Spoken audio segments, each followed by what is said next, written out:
it, and we find ourselves here at the aftermath of that encounter. Does anyone want to add anything to this?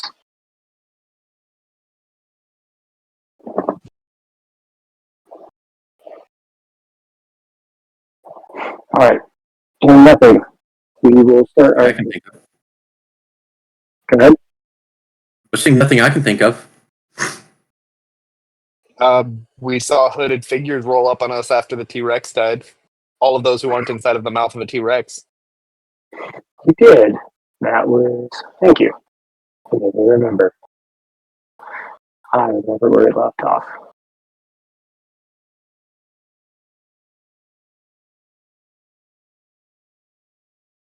So we're not completely out of combat. The big giant monster combat, yes. What's left? Let me just jump through the. Yep. All right. And I think we finished. Looks like finished with Mary, meaning Flicker was up next. I remember where we were now. So, androids to tail end of combat. Last comments. Well, we open up resolving this conflict. If nothing, I will pass the turn to Flicker with Lilith on deck. Flicker, I believe you were flying?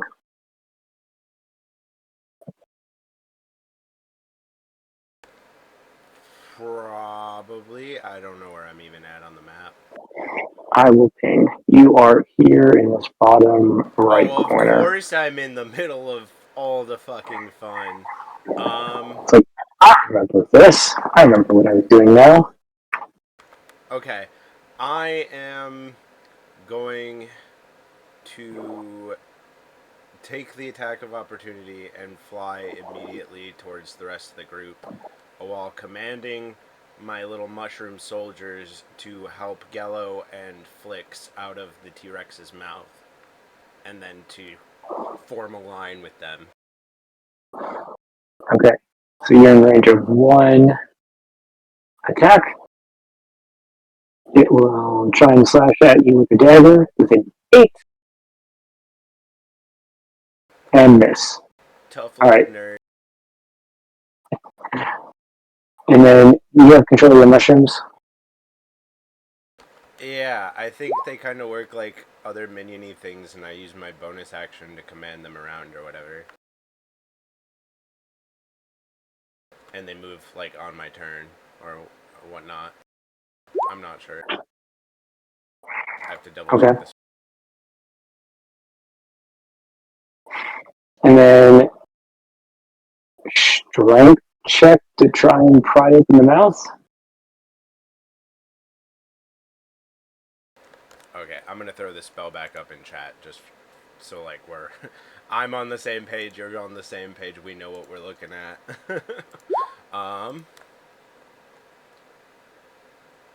So these are medium creatures.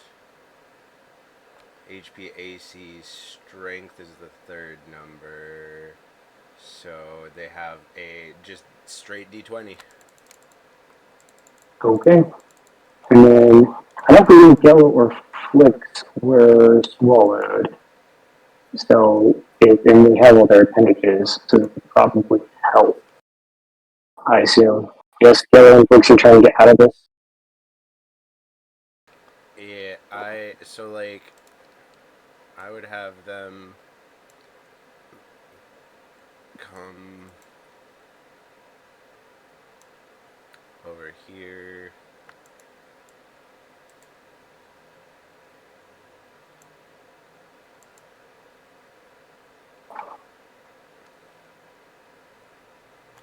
Or actually, this one's gonna assist this one.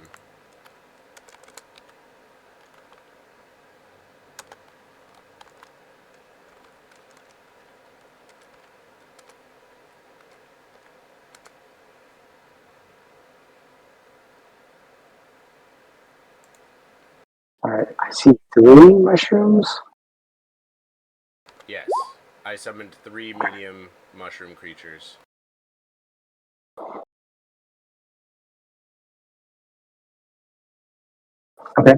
And Gillo and Flix, are you helping? Are we able to, since it's not our turn?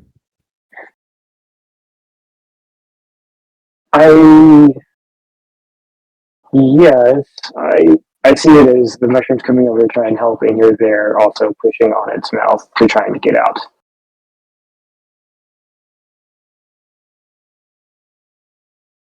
So it's either My that- internet went a little screwy there. What did I miss? The last thing that I read was or heard was talk of possibly aiding in the opening of the mouth. if you were trying to help the mushroom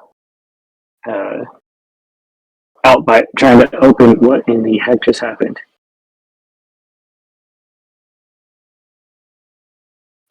We've been getting power spikes.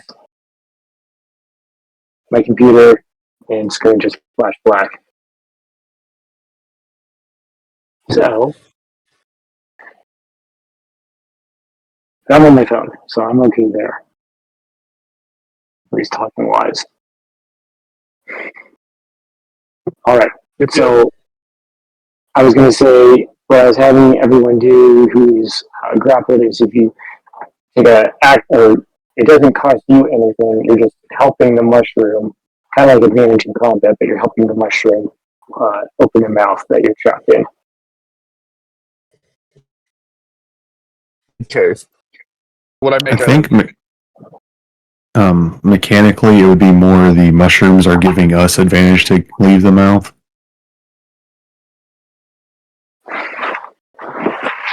Okay, so have them roll. So you'd roll advantage on your turn because the mushroom's there. Is that what you're saying? Mechanically? Yeah. Okay. Flicker, does that work with you? I mean, yeah, and if that's gonna be sad about not getting that 19, I guess, but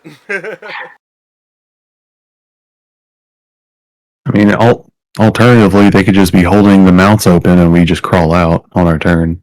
true. I like that. Simplify it.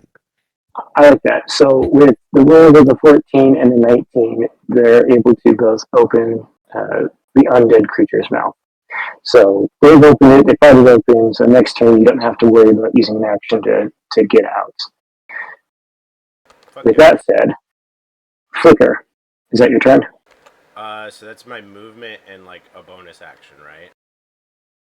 If that's how your mushroom works, then yes. Let me double check. I'm reading too. Large object. When object drops, if you command an object to attack, it can make a single melee attack against a creature. As a bonus action, you can make a command any creature, blah, blah, blah, blah, blah. So, yeah, that's your bonus action. Works just like Esmeralda did for me. Okay, then I will ice knife, I suppose. And this guy right here.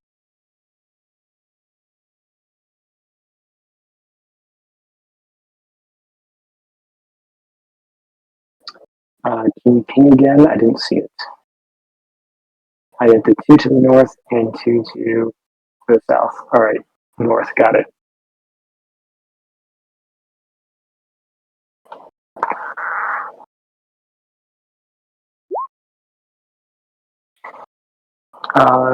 Solid hit. Let me make a DC save. So, if you read the way that the spell works, if I hit his AC, he takes the piercing damage. The cold damage is a DC 18 dexterity save for him and the guy next to him as the knife that stabbed him explodes. Okay. So he gets hit, he takes the piercing but dodges the cold, and then the guy next to him has to also make a dex save or just straight gets hit. It's a dexterity save, yes, because it explodes in a 5-foot radius.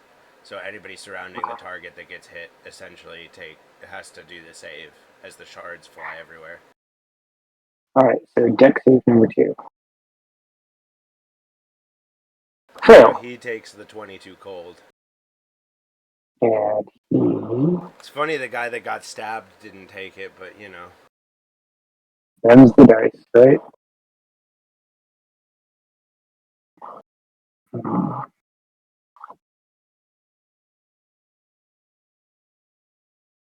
So yeah, that'll be my turn.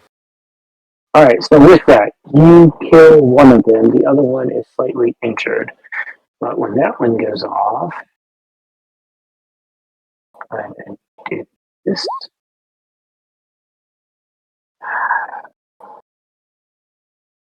Alright, so the one next to him, because the other one, well, it's kind of weird. You saw an explosion of ice hit the back one, but then he in turn just straight up exploded. And now the one that was next to him that dodged is now blinded. Can't see anything and is currently flailing about.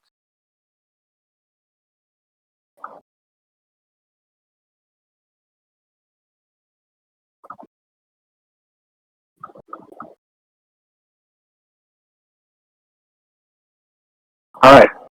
Okay, is that your turn? You betcha. Alright. Lilith with me on deck. Alright, can Lilith go in between Whisper and Urias, like right here? Hold on, let me zoom in. Yeah, that's fine. Alright. So she's gonna dash over there and seeing the approaching danger. She claps her hands together and summons spirit guardians. Oh no. Okay. Every DM's worst nightmare. Alright, and that is 20, 30 foot radius. 15 foot. And that's when I enter or exit, correct? Yes, and then the damage is immediate on those who are already within it.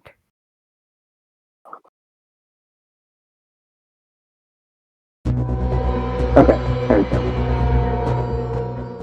So I need to make 2 wisdom saves right now.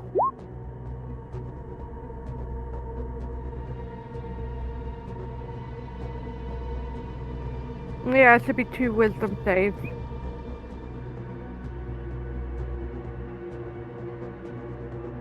Okay, so northern one, fail, and the eastern also fail. Alright, and I'm taking 16 points of damage.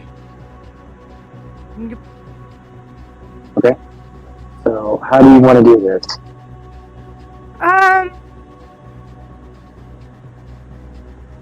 Can imagine like a bright golden light dimming like inside them and then bursting out and ripping them apart.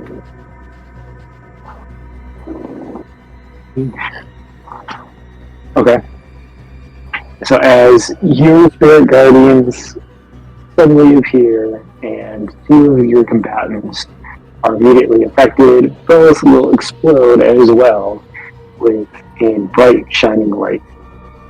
And yes, the one that is left is now currently flailing about, covering their eyes, screaming. Anyone that understands Fae will understand that they can't see, they're blinded. They're just going on babbling right now, kind of flailing in a circle. Alright, Press the wrong is side, that- nerd. Liz, are you going to do anything else? Yeah, that's gonna end my turn. Okay. Nico is probably just going to ready in action to protect his party members where he's currently at. He looks around and doesn't see anything. That one's flaying about, so he doesn't think it's a threat right now, and is just going to wait. Lewis. Yes. I am going to target this one with had a brain fart. It's been a bit.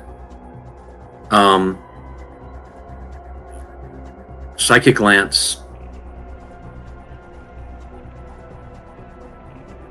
Okay.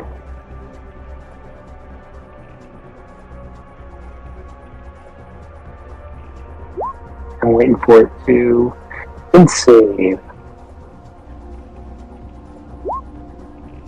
Hey!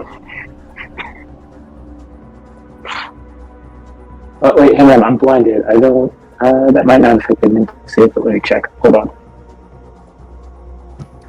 I don't think it affects int saves generally. No, it actually might make sense for. I automatically fail ability check that requires sight. Attack rolls against the creature have advantage, and the creature's attack rolls have disadvantage. Yeah, so it would still just take half the damage, so it can because it can still succeed on mental stuff. All right, so yours an all or none, or all or half? Half. Well, okay then. How do you want to do this? Just like gray matter starts dripping out of its nose and ears as it takes psychic damage. I turned its brain into pudding, and now blood and brain bits are just dripping out. Okay. So, two of it, you kind of mind melted it. It just explodes to a light. And that would be the end of combat. And Urias, since you were kind of looking at them, it looks like the ones that exploded, not everything is gone. It looks like there's still some stuff where their bodies used to be, in case anyone wanted to go investigate. With that, you're all in combat. Gello and Flix, describe how you're getting out of this mouth. I'm just curious, because I never got to your turn. Combat-wise. I mean, I crawl out backwards. Frantically, because the inside of that throat is on fire. Yes. Flaming, undead, three-headed T-Rex. Still not fully aware that combat has ended. The mouth will open and Flix will be standing there, and then see that everything's done. Be like, oh, okay.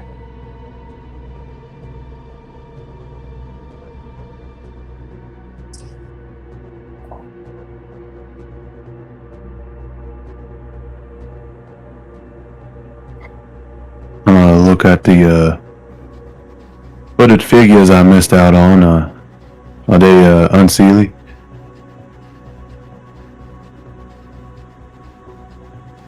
Yeah, the same ones that kidnapped us before when we were on the Altruix.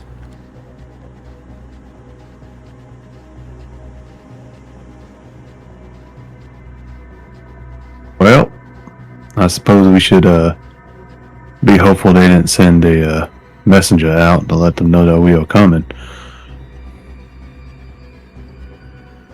Yes, the guard dog was rather, good grief, Cerberus-y, only taller and scalier. Yeah, good thing you finally decided to join us.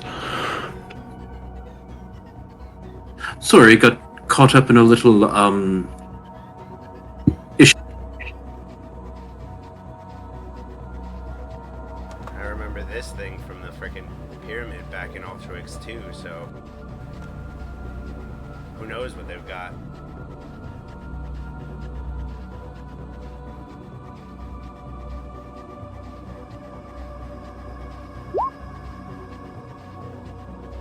As I'm saying that, I'm also poking, what I said, I'm poking around in some of the leftover bits, the looting things with my rapier.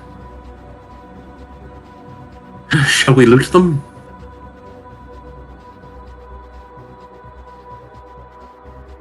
I don't have headquarters. say so. If you want, I'm gonna go back to bed. And I'm gonna head back over to the camp. Slicks also needs sleep. He's used some abilities that require restices.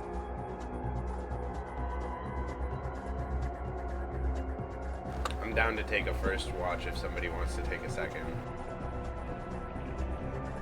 I mean, we have the entire army with us. True, true.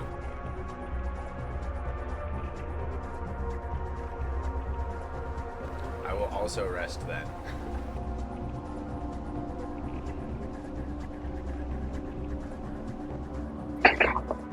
As Oh, go ahead. I was going to say, I'll look over the two that I'm standing right next to and then go ahead and take a rest too. I'm sure Okay. they'll be there in the morning. Make a investigation check as you are looking around.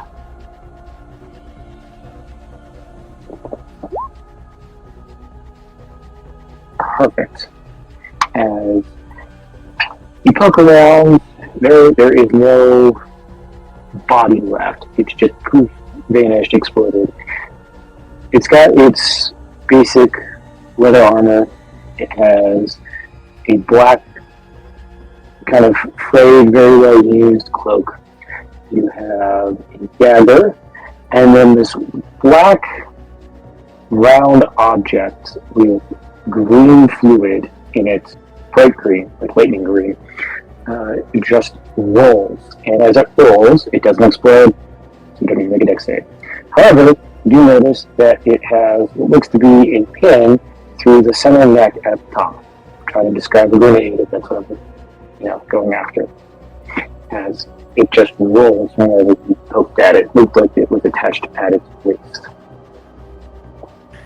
So, an alchemical fluid in some kind of throwable jar? Yes. I am not going to open the jar.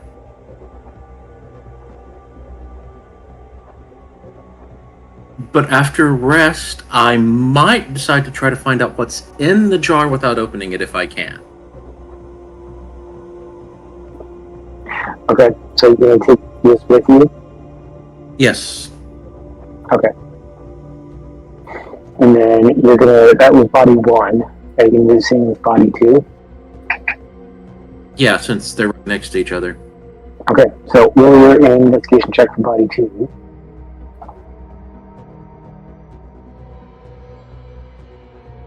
Very good. You find the exact same setup. Right, leather armor is kind of burnt and singed. Black cloak, leather dagger. It doesn't look anything special, just a basic dagger. And then again, one of those other grenades rolls out.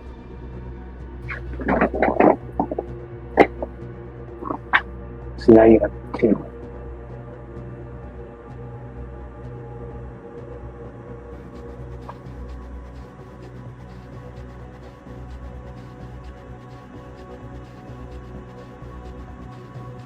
Is that all you're doing?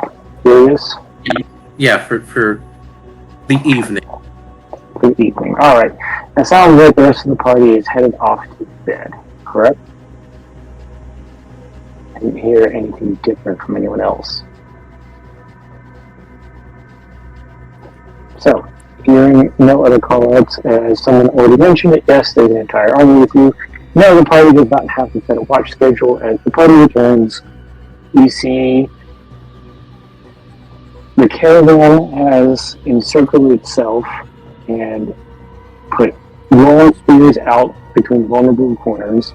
It has roving patrols of fairies and fae folk, and one kind of like small entrance. And the guards there look super tense as they heard the entire combat. Looked like they were getting some of them confused. They didn't know if they should go help or if they should stay. So some, it looks like they were working on getting their heavy armor on, and they were going to run out and help you.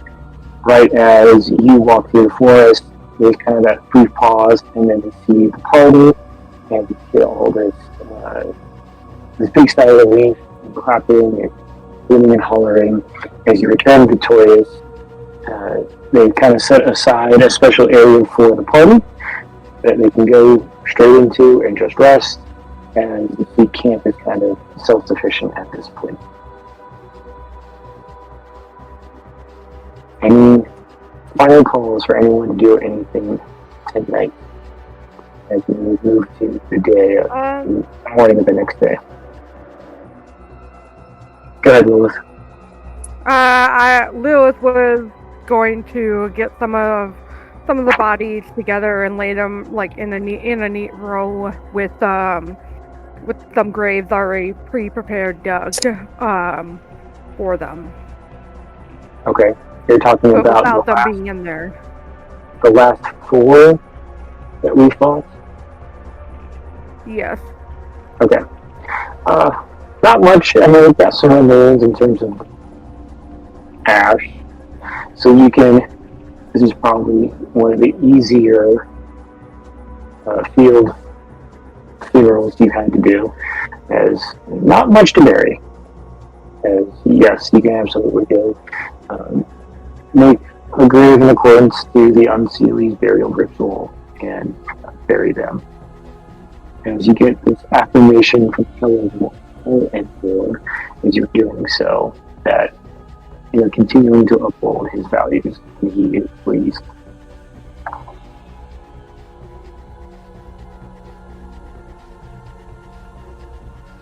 And then I assume after that you are headed to bed, yes? Yes. Okay. So as you return later that night, but not super late, the party will rest, the entire long rest, and we will start early mid-morning as camp comes alive. Those that are up early start to smell the cook fires, so it smells like they are cooking table bacon and eggs.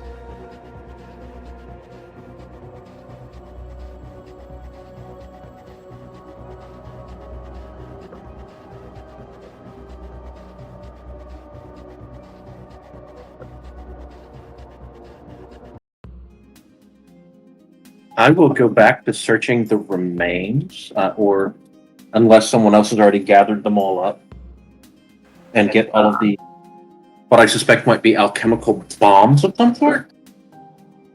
Well, the remains are buried right now. Oh. Well, I meant the gear. Was it buried as well? I don't know. Lilith, would you have buried everything together? No, my plan was to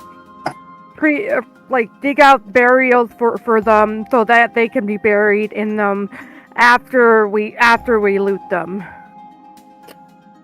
Okay. Sorry for the confusion. That's okay. Hey, can you hear me still? Okay.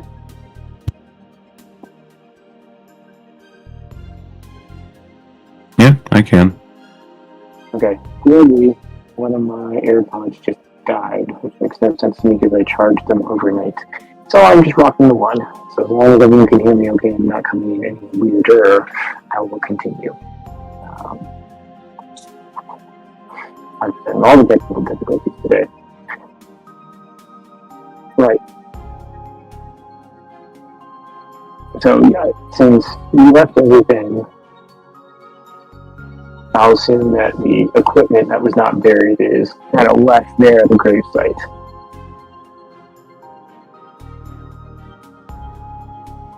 So Urius, you're after these 2 other orbs? Yes. Okay.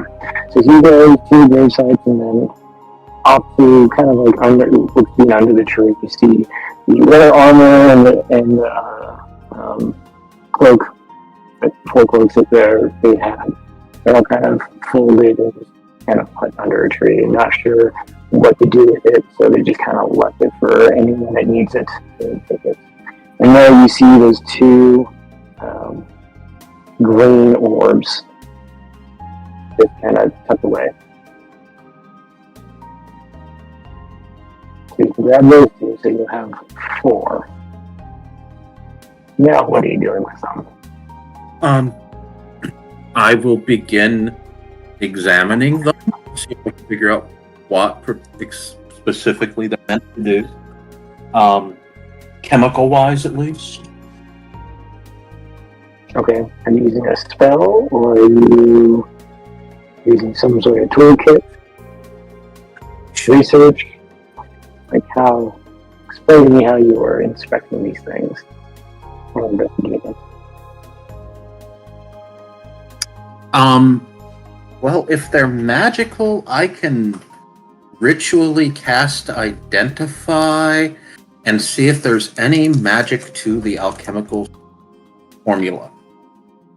Okay. That sounds like a plan. That's what, 10 minutes of ritually cast? I think wouldn't it be a total of 11? Because ritual adds 10 minutes.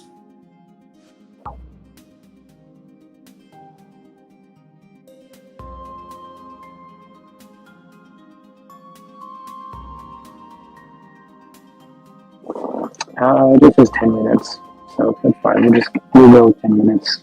10 minutes more. It's not like I have Actually, I don't have a pearl. I need to buy a pearl. That's a problem.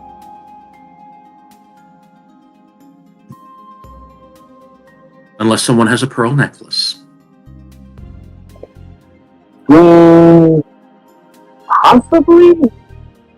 Possibly. It doesn't say it consumes it. No, I'm pulling up the spell sheet real quick. You used to have to eat the pearl.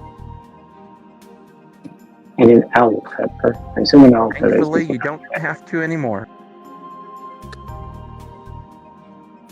Now, I thought that if it had an item, did it have a dollar value attached to it, or a gold value, however you want to say it, that the spell consumes it magically. Not always. No? Yeah, because like my or Eldon's summon Darkspawn or whatever, or Shadow Spawn ability requires an item that has a gold cost, but it doesn't consume it. So then I would most likely say Urius at some point, and you probably have your pearl. You've used the spell in the past, so we can. Yes. You have a pearl. As long as it's not something that's not consumed in the spell, then yeah, you have your forever pearl. Alright, I will go ahead and take the 100 gold out and bought that at some point. Sure, that sounds good.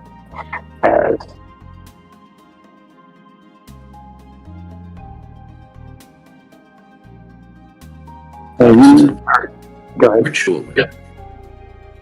Yeah, you go ahead and start your ritual.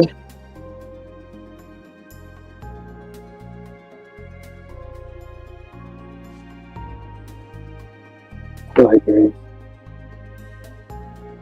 Alright, yeah, and I cast it and see if there's any magic to the substance. Okay. So we'll be doing that. And the rest of the party up, or you can just kind of raving about inside the quarters that were set up for you.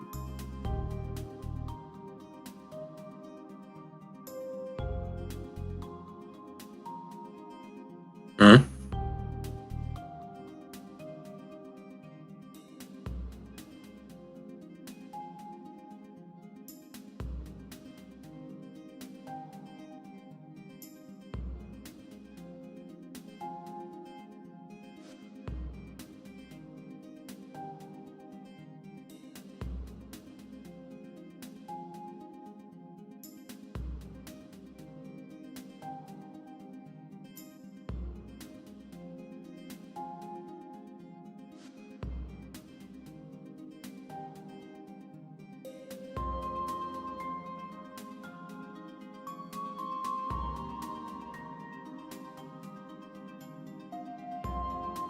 Hello? No, I'm here. I'm waiting to see if the party's doing anything. Or are they just hanging out? Oh,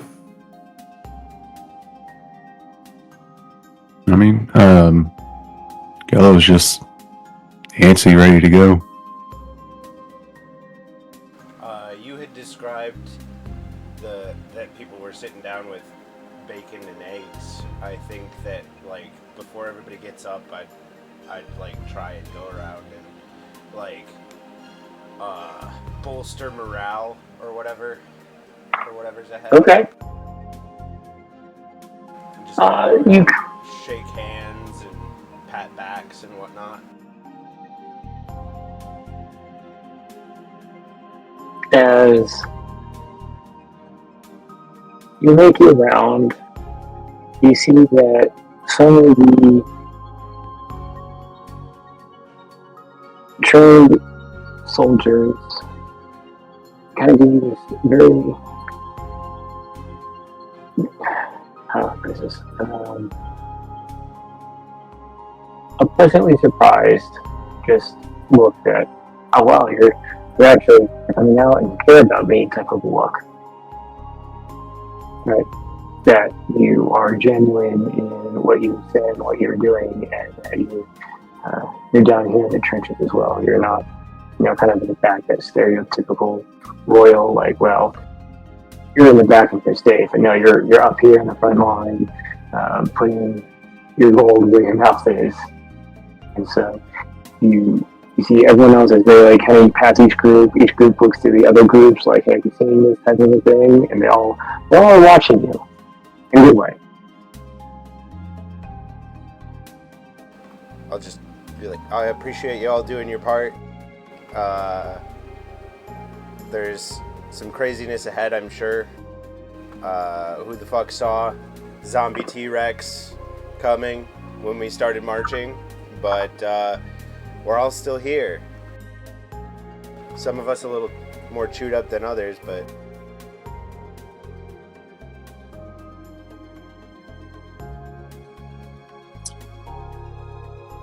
yeah. Flicks looks away at the chewed up comment.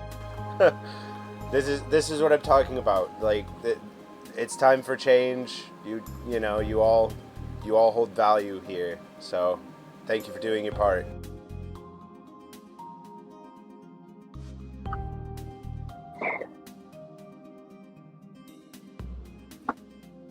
As you complete your round towards where your quarters are, you see that the camp is starting to demobilize, start to reconstitute, start packing some things up, as they know they have a harder march ahead as it's daylight, and well, you're in the assumption that Hartswild knows that you're on your way.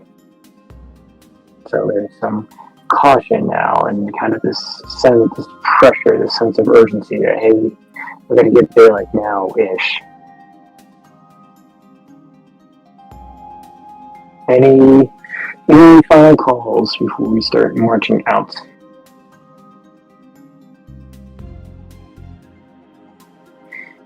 If not, I'm going to pivot back to Urias, as the 10 minutes about this time that Booker made their way around. Your identified goes off. And let me pull it back up.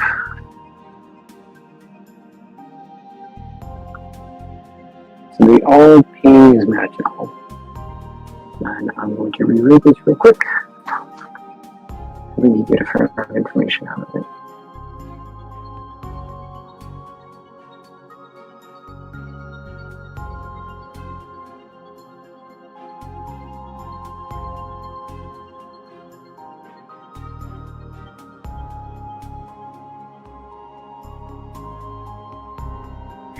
Alright.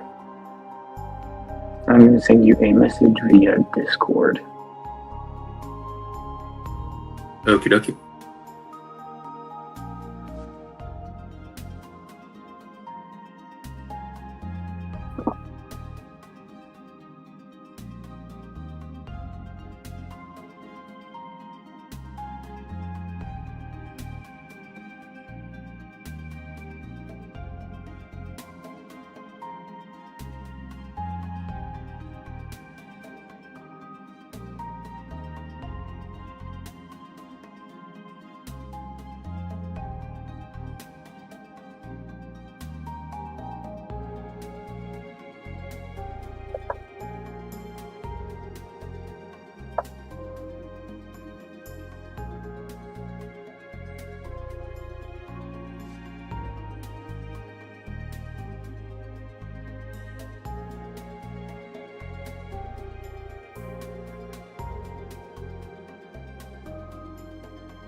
Cleansing balm?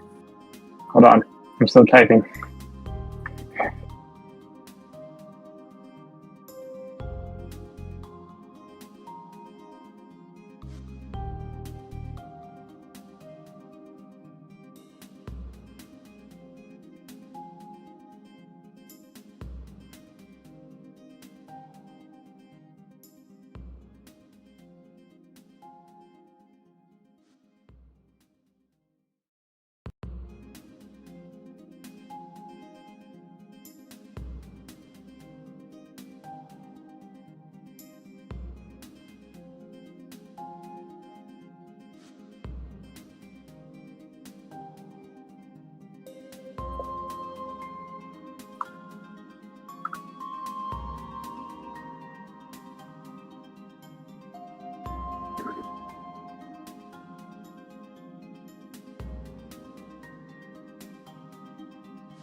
Well, isn't this just a great little...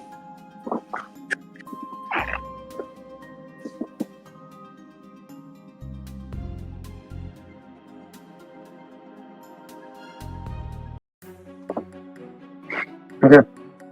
That should be the gist of it. It's some sort of poison balm that... kind of like a outkill spell? Not entirely sure what it is. It's been modified. If you want something they can throw at their enemies.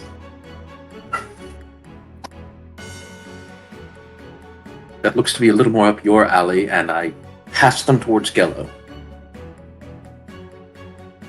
Oh yeah, more things that go boom. Well, it's good intelligence. We have another thing that we know to look out for, too.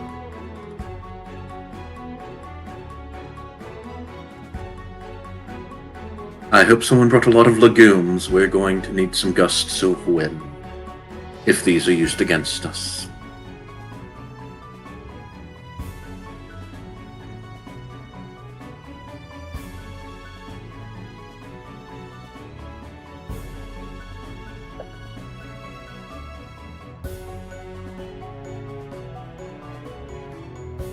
Hold on, one more message. Oh, yeah, one more message.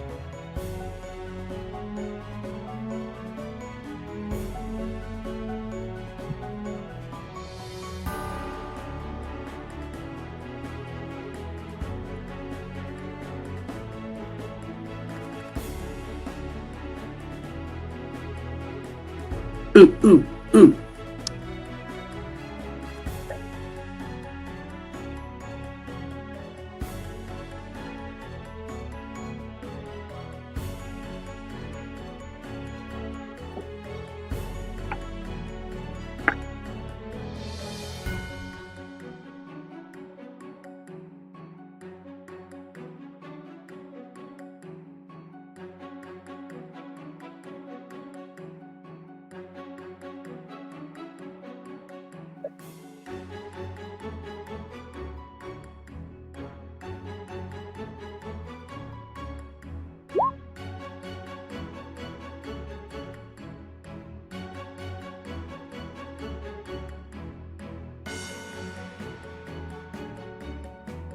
That notation looks wrong.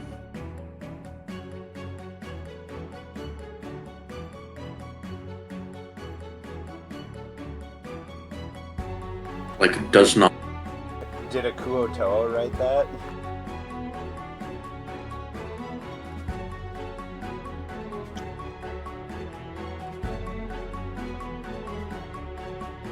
Reads like an Evangelion title. You can read all writing.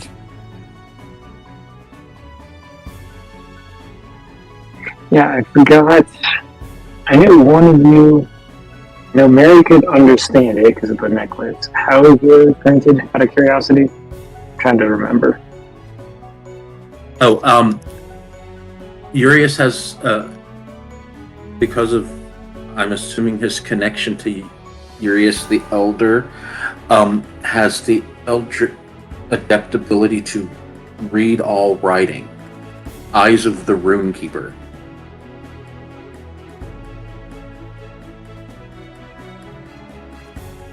Okay. At least that's my headcanon.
Maybe we don't use that. It only hurts Unseelie. Like flicker. And not flicks. Like flicker.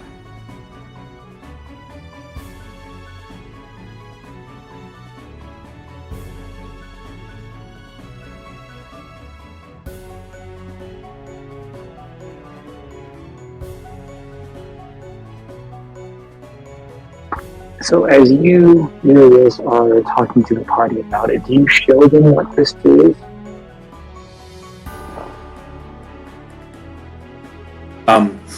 I will mention there are poison fog grenades that only affect the Unseelie port.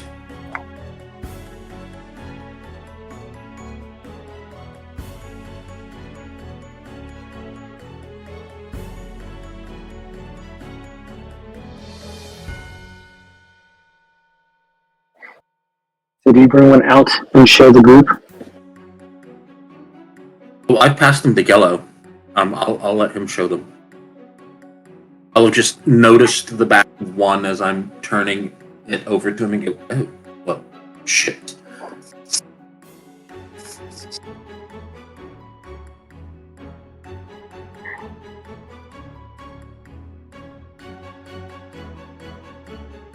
Flicker, do you look at these things? I'm gonna keep my freaking distance. I just heard that they hurt people like me. Well, I mean, they're delayed. The pin's not pulled, so they're comparatively okay.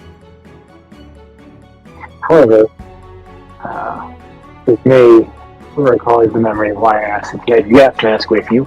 As you see it being passed around, you get a slight sniff of what some of the components, and that just triggers. I would think you all the way back, probably Flix and Ariana, all the way back to the attack on your capital. Just that smell. It's the plague, but bottled.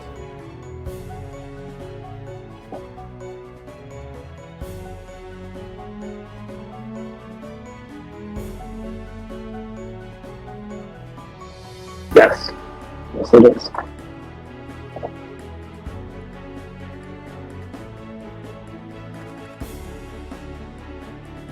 Is Lilith close enough to hear this? I assume the whole party is kind of a gaggle near each other, so I'd assume yes. Unless you know if it's anything else. Alright. So what you're saying is this could potentially be used by the enemy on us if they have more of it? Yeah, I think they're probably going to hit us with these for sure. Oh shit.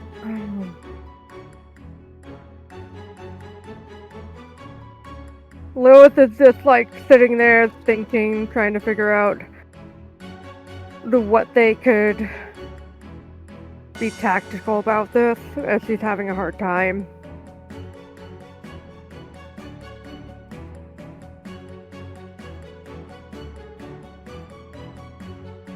I had the thought that maybe we send the Unseelie who are working for us along with those of you that are, you know, not Seelie, or, you know, if you guys headed in first, the grenades wouldn't be useful against any of you.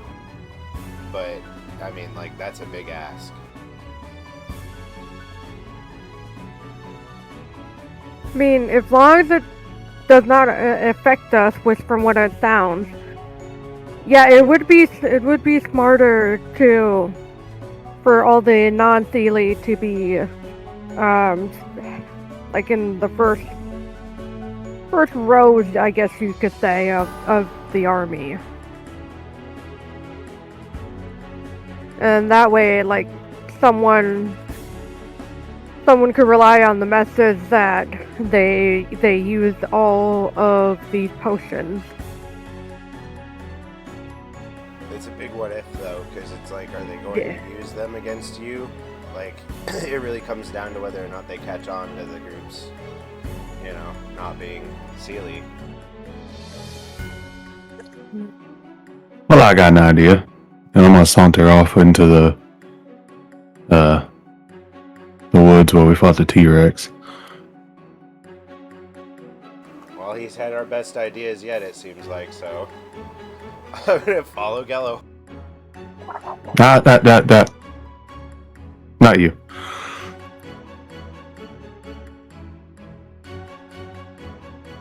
Yudo. He points at Lilith. You might be needed. Okay. And he just saunters off into the woods. See that Lilith looks to Roswin, just gives her a quick wave goodbye as she like runs to catch up to Gello.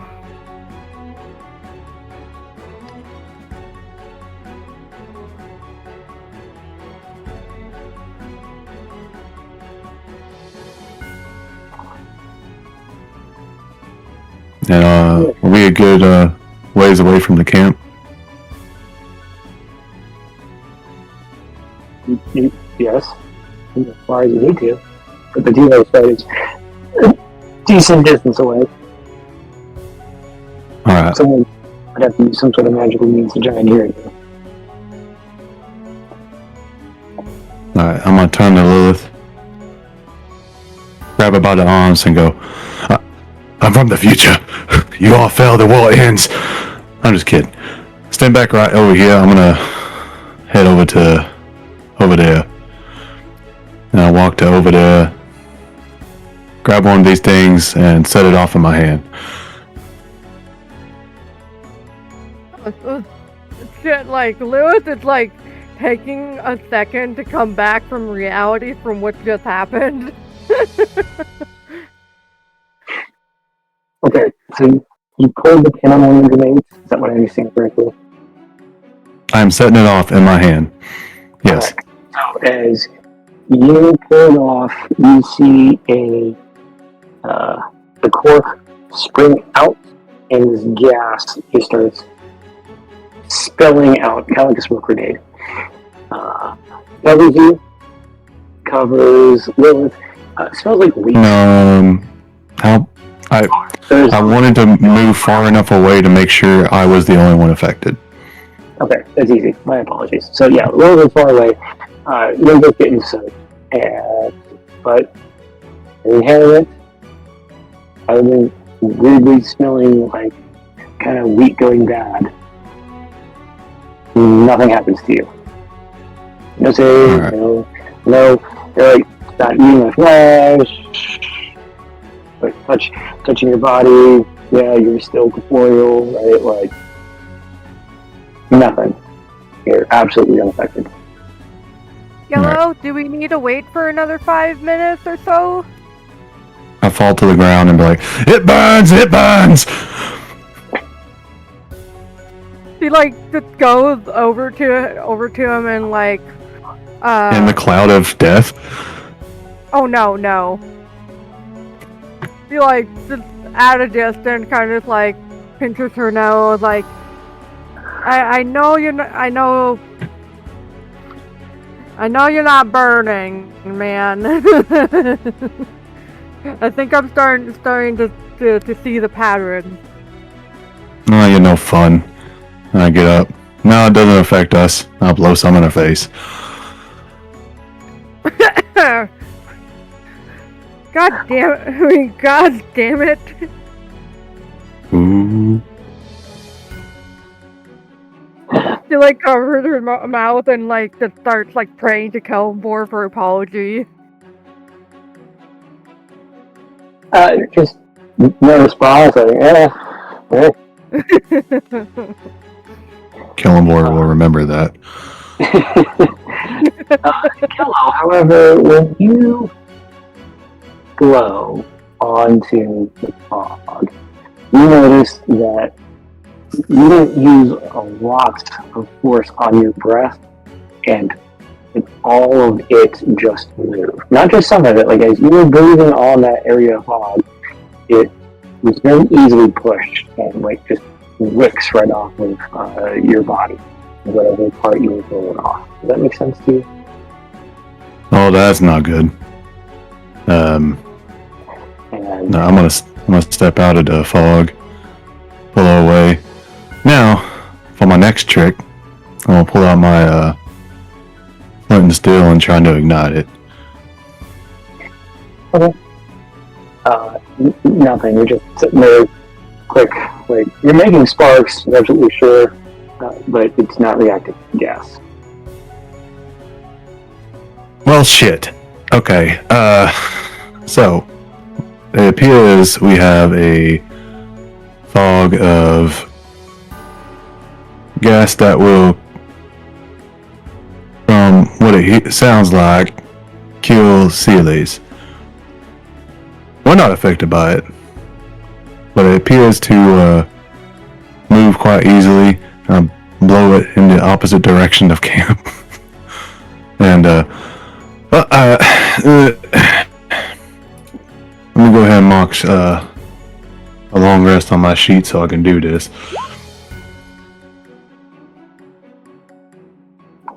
I'm gonna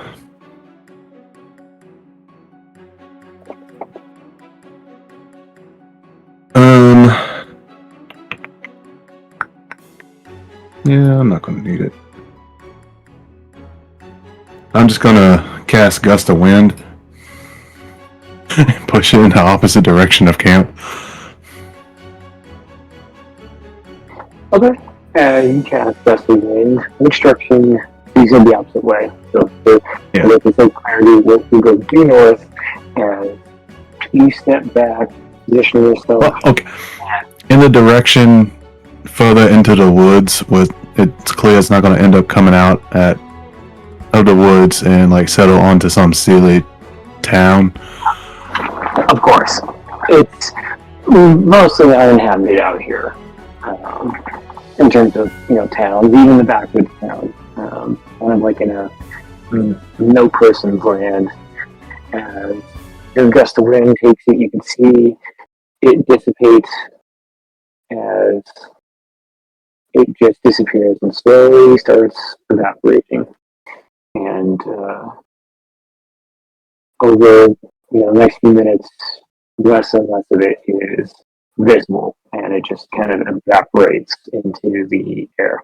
So it doesn't look like it lasts terribly long. Like it doesn't stick around, right? It's not something that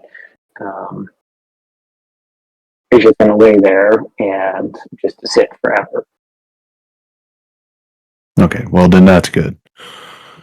All right. But Well, you kind of discovered probably one of the best counters to it is wind. well, that's the only time I can ever use that for the day. So, Well, it's really anybody good. else has anything? Can you magically summon wind?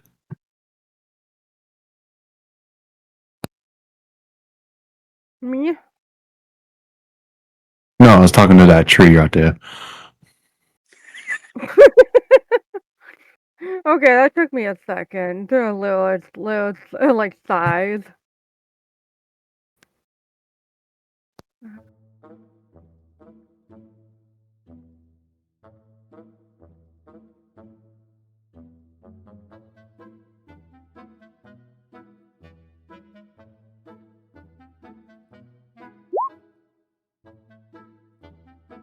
Well, I would say No, I do experiment not. has been successful, and I have reached a prognosis. Now I'm just gonna start making my way towards camp. Lilith falls behind.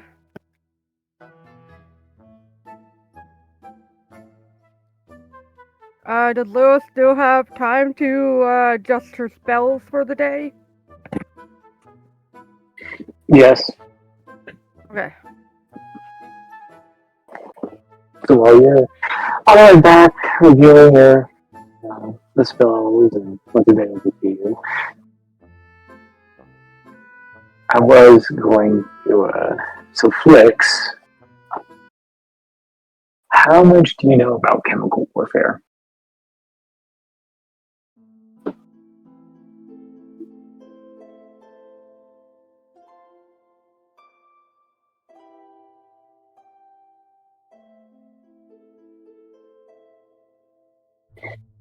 Or Flicker?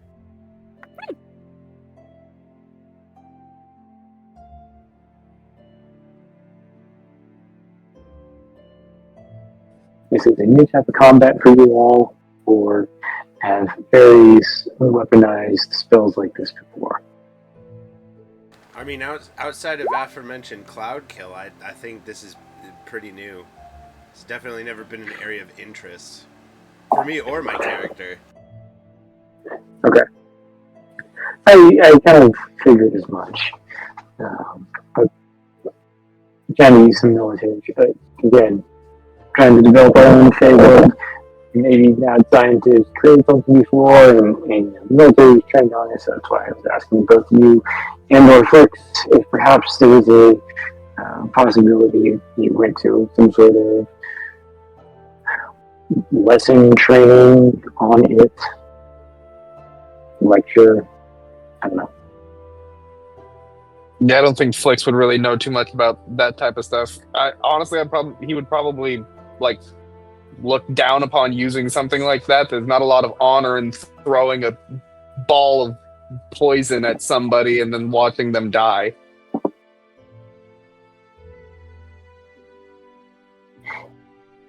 Fair enough. As the party is sitting there murmuring, Yellow and Lilith will come back unscathed from whatever they were doing up there. So we got good news and bad news.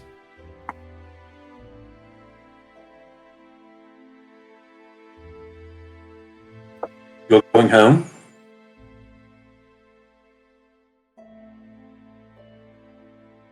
Yeah, I fucking hope so. That'd be the best news.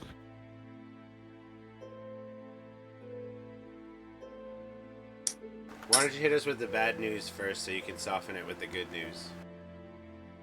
Alright. The polar ice caps are melting. I don't know what What? that means. The good news is that we were correct in that at least me and Lilith are not affected.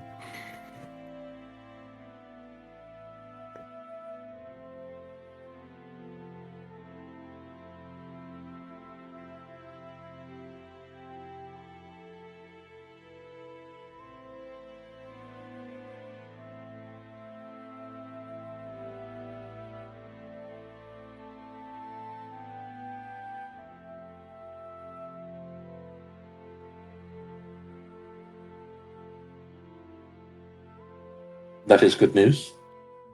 It probably means most of the rest of us in this group are also unaffected. So I guess there would be bad news. That means that we would be right to assume that they have more of these, and that half of our army and a member of our party are probably best left out of this.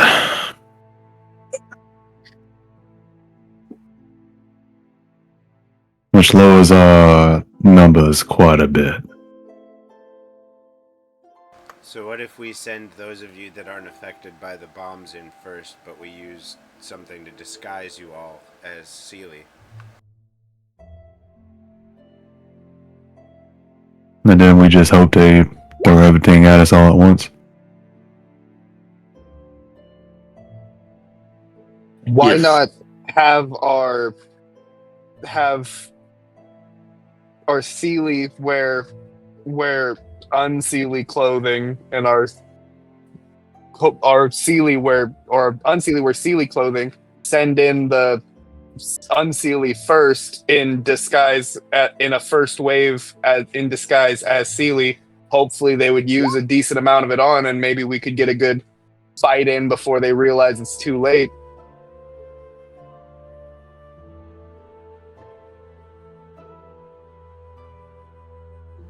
That might work.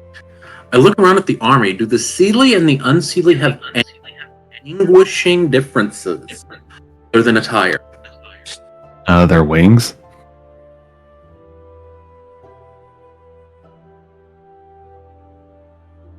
Don't the Seelie have butterfly wings and the Unseelie have moth wings? Yeah, and they're usually like darker colors on Unseelie or muted colors, where like the Seelie have brighter or, you know, more contrast colors.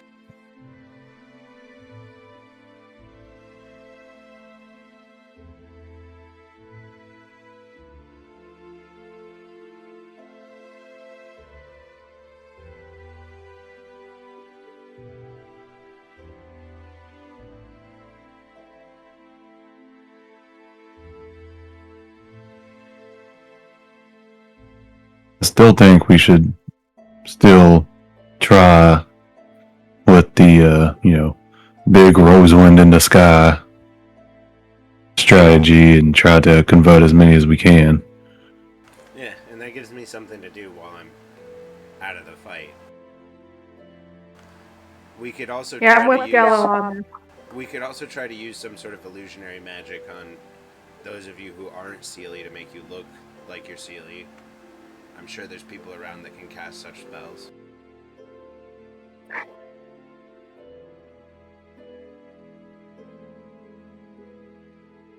We all turn to, what's her name? Morgana? Yeah, Morgan? my cousin. I mean, I could try painting the Unseelie's wings with the makeup from my disguise kit. We could get like maybe 3 of them to look like Seelie.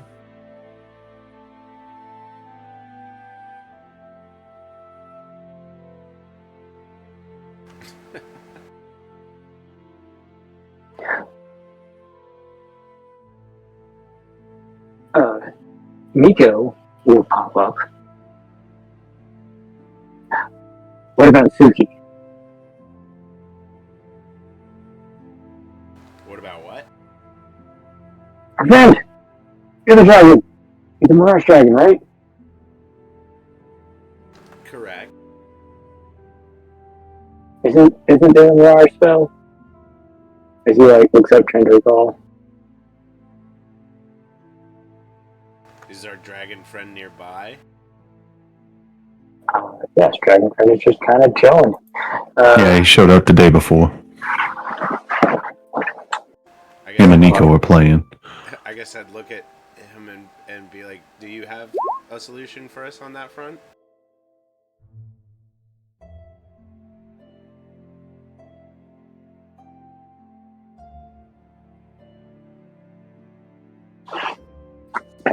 as Mitsuki looks down to Rosewind and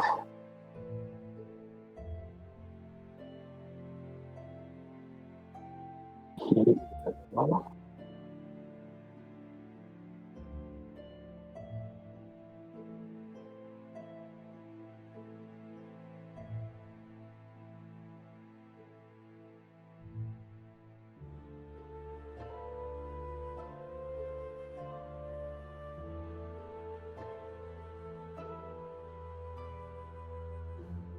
he'll kind of he can cast the mirror image as an example.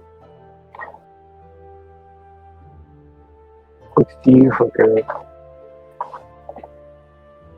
I can picture this as he casts this image change.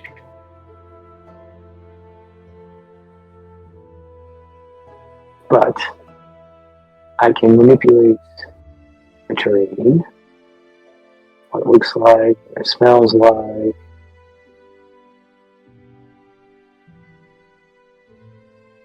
Or I can make a copy of what's existing out in front. And you move behind that image, and whoever is looking upon this image just sees what they think they see, which is nothing. Or I could copy your entire army, but have it projected that they are attacking where they really aren't attacking. Well, that could be useful.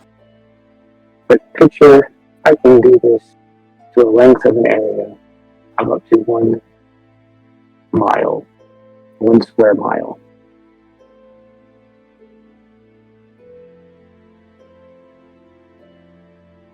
But the downside is it will last 10 minutes. You have 10 minutes from when I cast that spell and build it to what will meet your need. And once I finish, that's what the time will take. 10 minutes to get into wherever you need to. Okay, so here's a thought, and everybody feel free to chime in on this. So we have those of you who are not Unseelie do the surprise attack we've discussed. Nico does his thing to project me so that I can, or was it something I was doing? I don't remember. We had ruled something where it was either me or Nico was going to be able to project me into the sky for our message. So I do that.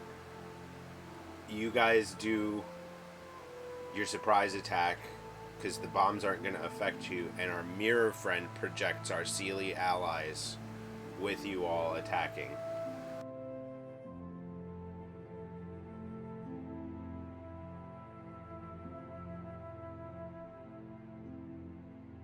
I'm all right with that. Sounds good to me.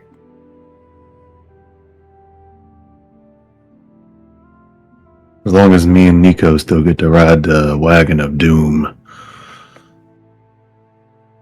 All yours. I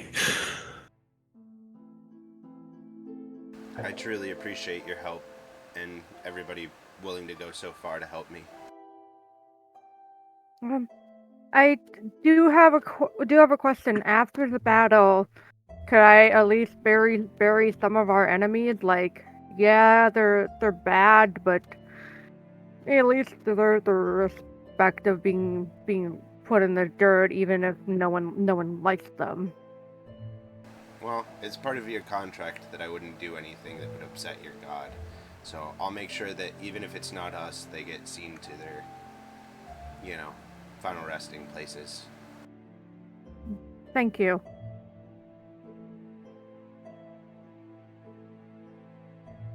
Yeah, we gotta keep this contract, right? And she winks at you. Right, she laughs. Yeah, this is gonna be a fun partnership. Roswin leans over to Flix and goes, "She has no idea."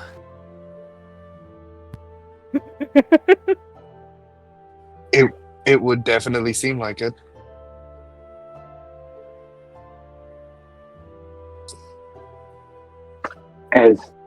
Nico will pad over to Gillo. Okay, remind me of this plan again. Right in the wagon to the door. Then we're teleporting somewhere. Yes. Yeah, we're going to be teleporting inside. You'll be using the spell Dimension Door to make sure we are plenty far away from the wagon whenever it explodes against the gate. And you'll be teleporting us inside before the wagon hits the gate. Got it. Now, how is the wagon going off? Is this like a fuse, a timer? I'm not an explosives person. Oh, don't How are we worry, making that go off? He gets kind of excited. He just has this like very, really happy expression if you can say that. Like, oh, explosives.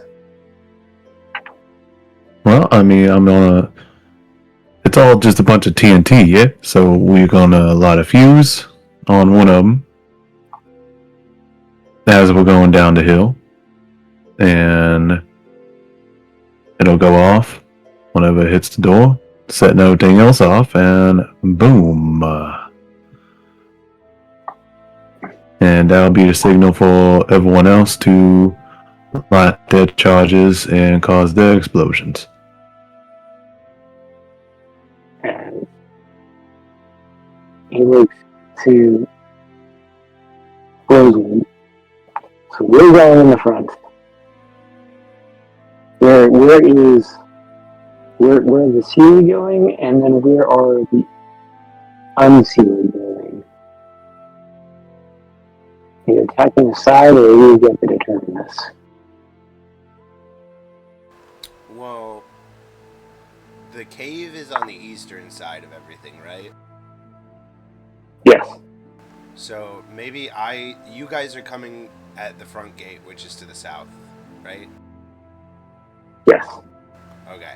So maybe I project from the west, and we have our Sealy compatriots swing around the outside to explode in from the north using whatever remaining explosives we have. Okay.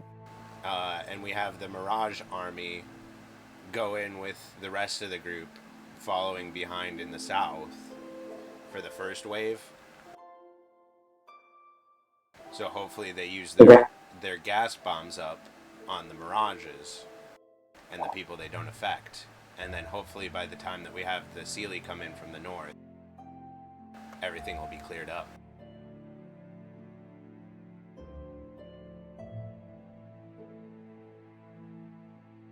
Nico looks approvingly, but he's just a young dragon. That sounds like it would work.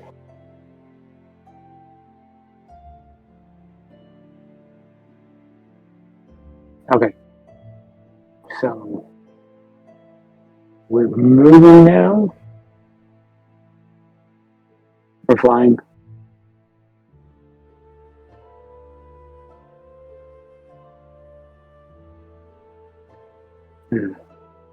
Where'd you get the flying idea from? He just kind of extends his wings. Well, yes, buddy, but we're trying to maintain as much of a element of surprise as we can.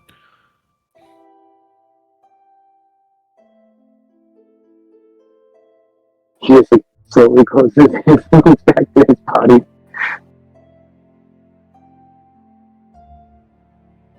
Well, Nico's ready for blood.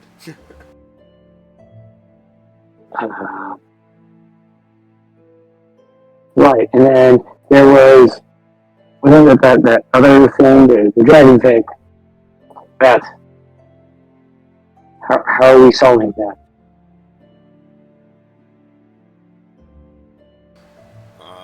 Well, we've got Mary, so if Mary activates her power as soon as it's at a place where it's not going to fall to its death if it's not already dead, that should hopefully take care of itself. I mean, if not, how much planning can you do for something like that? Well, I mean, the plan was that our group, that's where we're heading, is for the dragon. Yeah. We figure out where the dragon is. It's either in that one cave, and so that's where we're going to be heading. We're all going to be split up, and that's where we're going to meet back up. Or if it comes out and decides it wants to play, we're all going to meet up for a play date with it.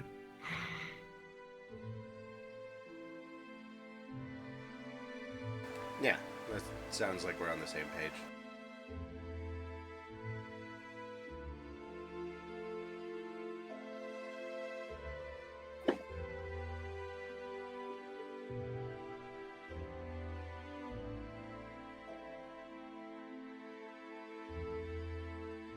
You could just figure out that. Okay. And just start slowly under the curve, walking to the wagons, like, we're leaving now, yes?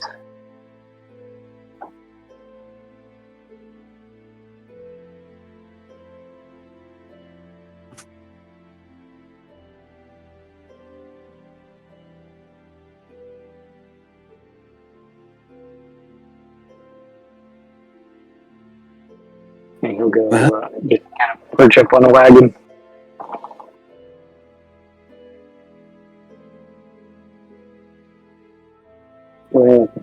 Yes, or whisper? We've had worse ideas, definitely.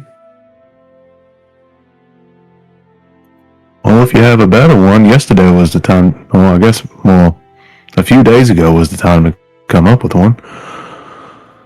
I'm aware. I was just saying we've had worse ideas in the past. This one actually sounds like it has a shot.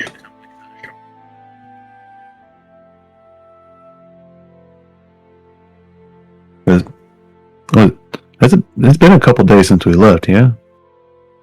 Yeah. Okay. Trying to We remember. have just added to the plan. Just one thing, and that's more of we found something out and now we're having to readjust. But it's a good thing that we found it out, because I think that would have probably ended everything for us if we didn't know it. Honestly, like Urius, you kind of saved the day on that one, checking those out. Thank you. Yeah. I mean, they could have been useful or terrible. We found out they're terrible. If only they had been useful.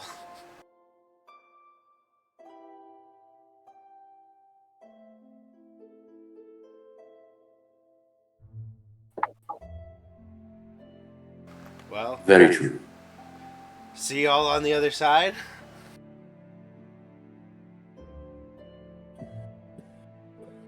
Yep, Aye, aye. be on the other side. And be safe, please. Yeah, no one die. See you on the other side. I'll be sure to try and stay alive.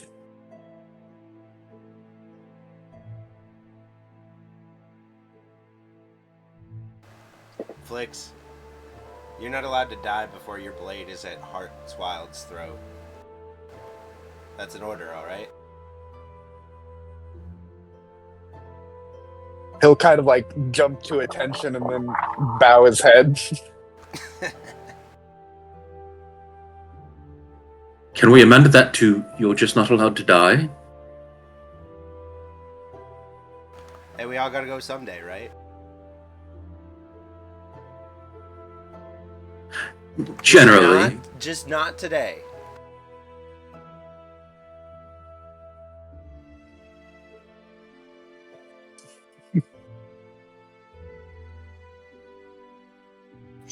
Okay. So, as the party prepares to depart, convoy is all set up, and you all start making your way to the Unseelie's capital. On the way, Flicker, is there anything you want to call out to the group about this area? Anything notable that you can think of?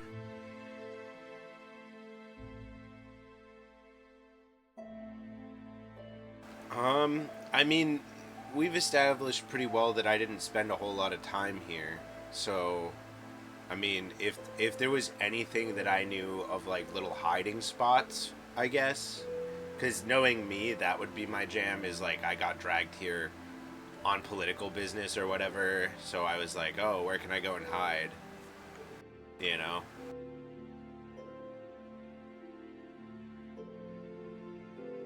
Fair enough. I don't know if she'd have any info.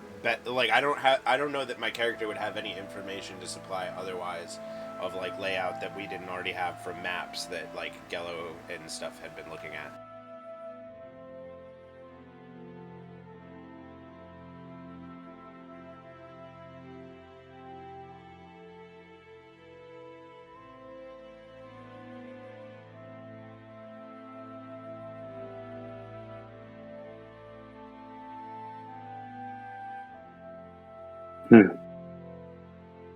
Alright, I was looking for something real quick. Do I need to make, like, a history roll or anything?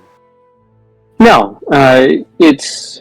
You point out just different terrain pieces or mountains that you've been forced to learn out of your vast education.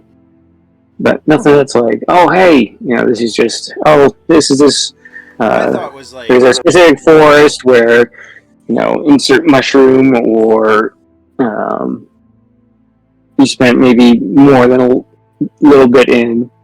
But go ahead.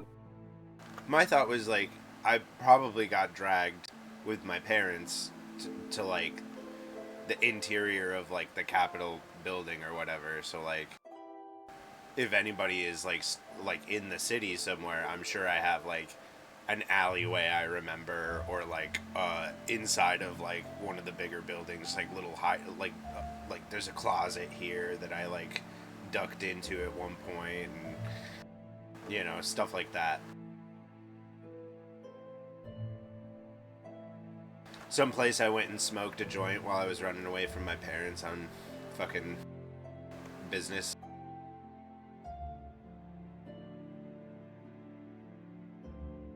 So, like, if like, they're in a sticky situation, they have some place to, like, tuck into and hide.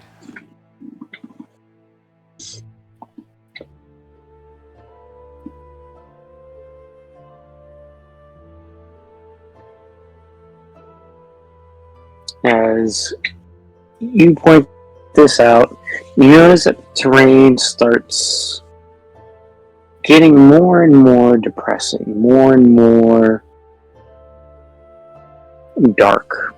The forest seems like each hour it marches through, although maybe in the spring-ish or summerish time, the trees are there's just more dead trees, right? Just this progression of eventually it's just black, brown, dead trees. No leaves, as you start to see the spires of the Capitol sticking up in the horizon.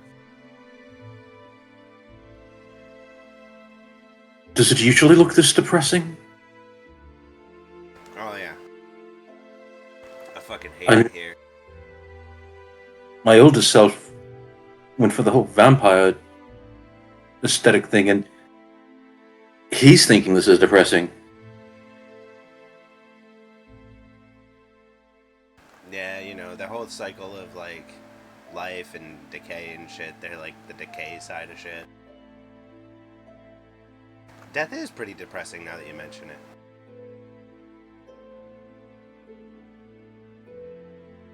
Well, I guess one could say it's all a matter of perspective.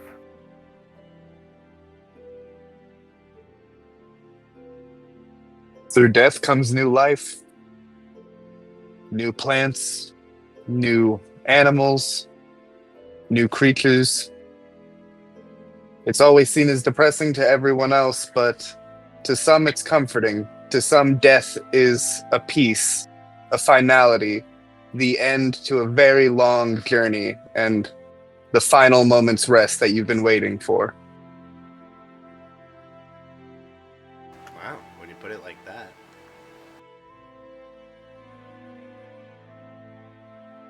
Wow, someone's philosophical. Yeah, guess there's more than battle tactics knocking around in that noggin.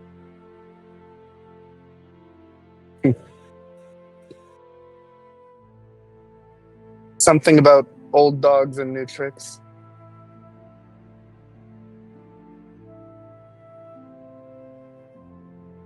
Alright, so I've changed maps. I'm using a map, but it's more for notional purposes.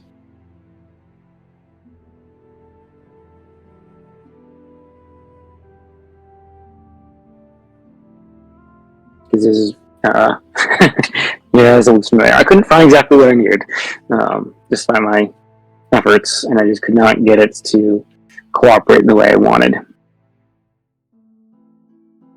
That'll be probably the next evolution for when I making more specific maps, but nonetheless. So the black structure will be the representative of the Unseelie capital, right? It is a town. It is in a depression next to a lake, but the place, the entire color scheme was more just matte colors. It's not as vibrant. It's all dark browns, grays, blacks. It's not as bright as depicted or what you've seen around in the other fairy villages. The Unseelie capital, what does it look like, Flicker? I think, like I said before, it's like a Disney villain's like castle. Like you said, like there's sharp edges and gnarly dead trees everywhere. I'm sure there's lots of like crows and ravens around that just squawk fucking ominous shit at you. Like, you'll be forgotten. Somewhere one says, don't make a deal with a witch.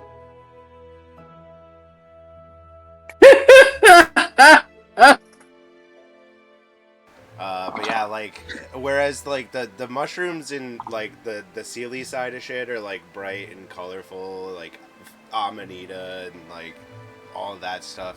There's like mushrooms around here that are like inky caps and stink horns and the nastier looking stuff. There's the occasional corpse flower, probably. Which one? Whatever the most nightmarish version you can imagine is hyped up in the fantasy ways. Well, there's the pretty corpse flower that looks beautiful and stinks on the occasions that it blooms. And then there's the red one that sits on the ground. I'd imagine whichever one it is that smells really bad, you know? I imagine it's boggy, you know, here and there. Oh, the stinking corpse lily.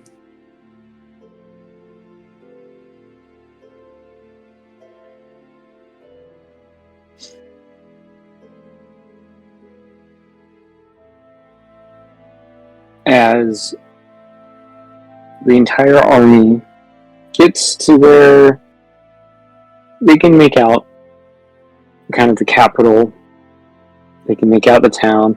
How far do you want to get?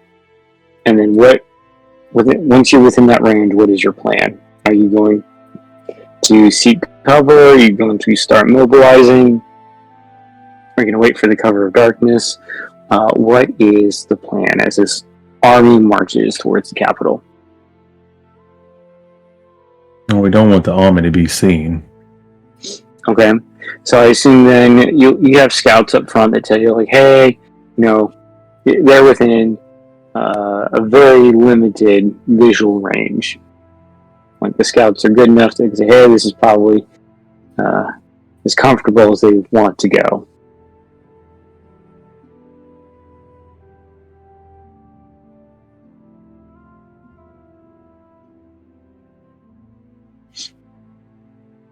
So now what? Scout report. Back to you, Flicker. What do you want to do?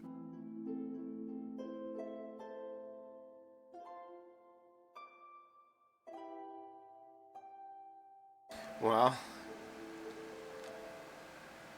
I think I'm going to defer to the people that are going in before me. You know, what do you guys want to do? Are we going to get more surprise rushing in now, or do you want to wait for nightfall? Because we do have a minor chance of getting spotted while we wait, but... And the longer we wait, the more they have to reinforce and steady themselves, and the convincing will not take.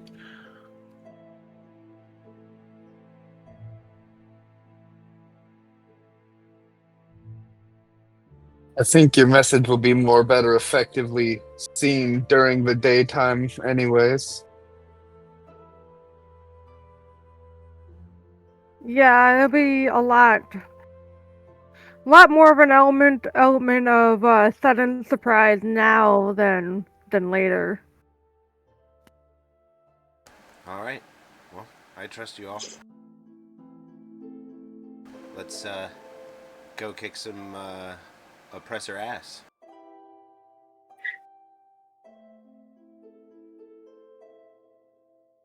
So as everyone is kind of breaking into their groups, does anyone need anything before this entire thing kicks off? Everyone's good on potions, equipment, spells, spell components.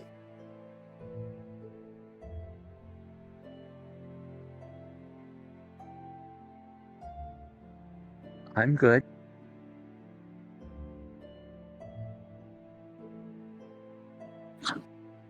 As you see bundles of arrows being handed out, spears, swords, shields, everyone's getting their armor going.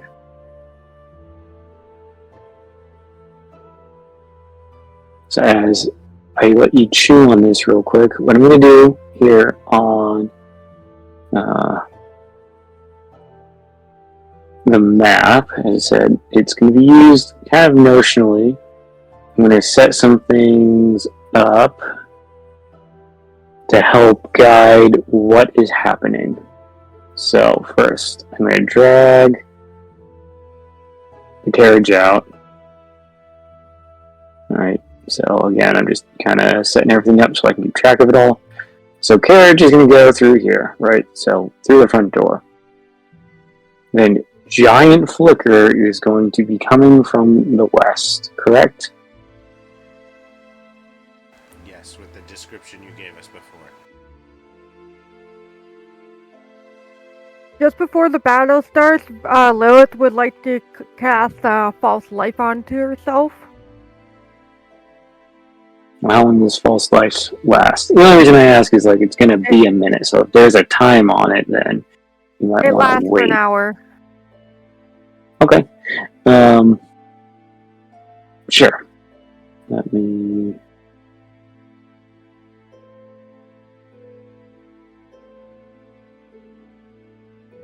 I know I can use... Where are you? Here you are.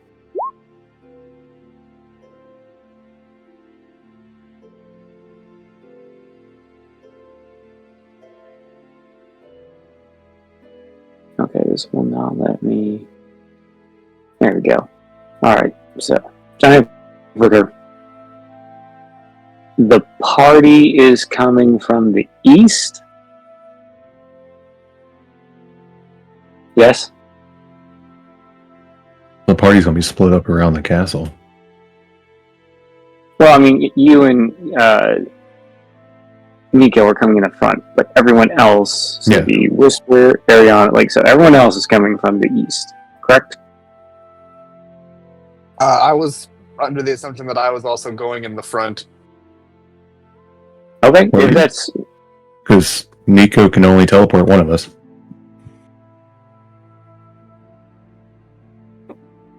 Yeah, and which direction is east on this map? I always do north is top, south is bottom, east is the right hand side, west is left hand side. So I will ping. Yeah. Hold on, maybe. Yep, on the right layer and everything. My computer's just being crazy slow. So that's the eastern side. I'm using Flash as a representative for Flicker. And then let me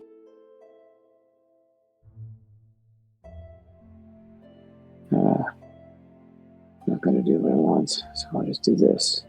Off.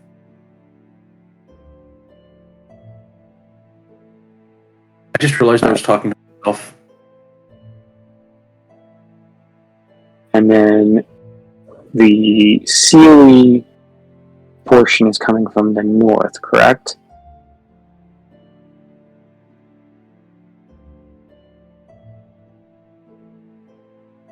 So we use our dear Night Owl as a representative.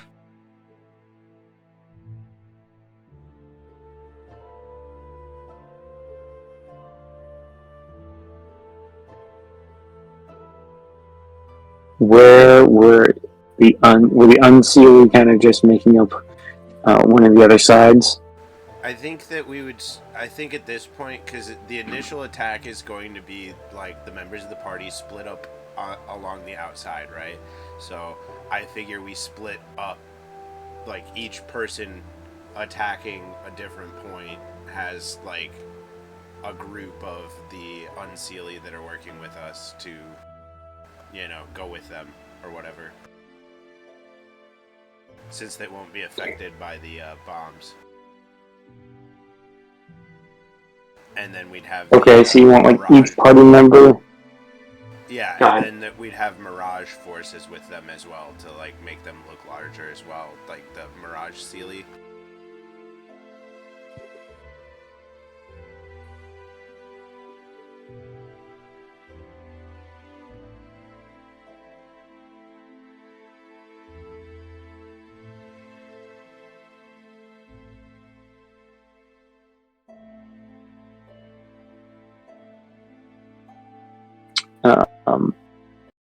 So you want each party member to take on a group of Unseelie with them? Is that my understanding? You're like each leading like a 5-man little squad? Is that the idea? Plus your Mirage Unseelie forces, to which all the Unseelie forces are going to come from the north. Yeah, because our main entrance attack is just like a diversion, right? That's what I thought the plan was, yes. Yeah. Okay. And we want all of that to be like happening at the same time, so they kind of don't know what's going on. We could even have some Mirage forces go, like if we can, have them go in with like that front attack, so it looks like there's people following after the wagon. Okay.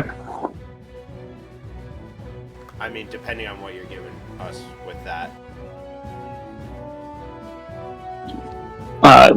So the Mirage will be anything that you want, basically.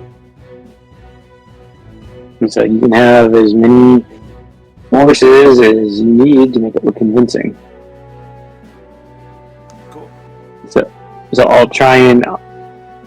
These are all happening simultaneously, but we'll kind of try and go in the correct order. Now, Gello, how many barrels of TNT are you fitting on this wagon? Well, the plan was the people were, or the scouts were taking however much TNT they needed to blow holes in the walls, and then whatever is left over is on the wagon.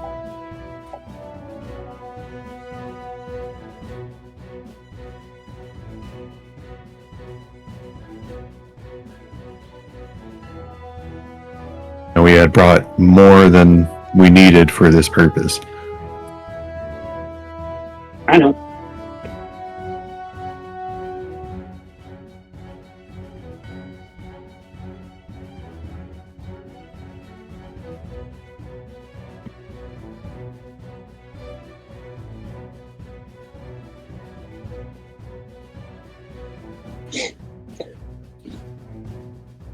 Okay. So they're all going to maneuver. So what I said, there's 100 barrels of TNT. So we have 100 to use. And let's see.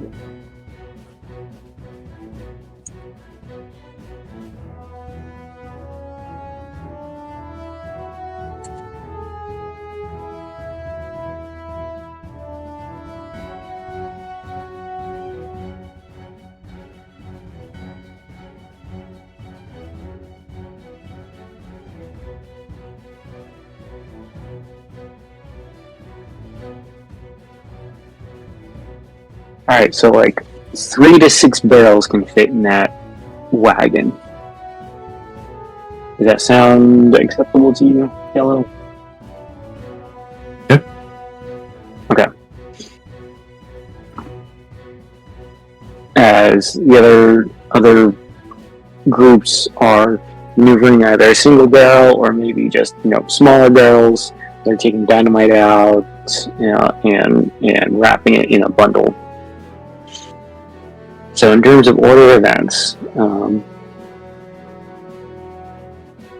enlarge reduce flicker, flicker's speech. I was then going to do kind of like casting the mirage image and maneuvering the forces. Wagon, or what'd you call it? Death cart? Operation Death Cart? For Gello Cart and of Nico? Doom. Cart of Doom. Alright, Operation Cart of Doom with Gello and Nico goes off. Party, and then just your generic attack from the Unseelie from the north. Am I missing anything?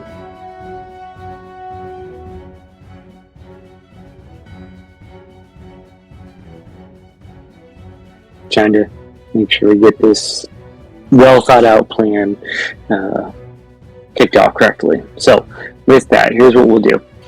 Drag your tokens onto the map on where y'all are starting.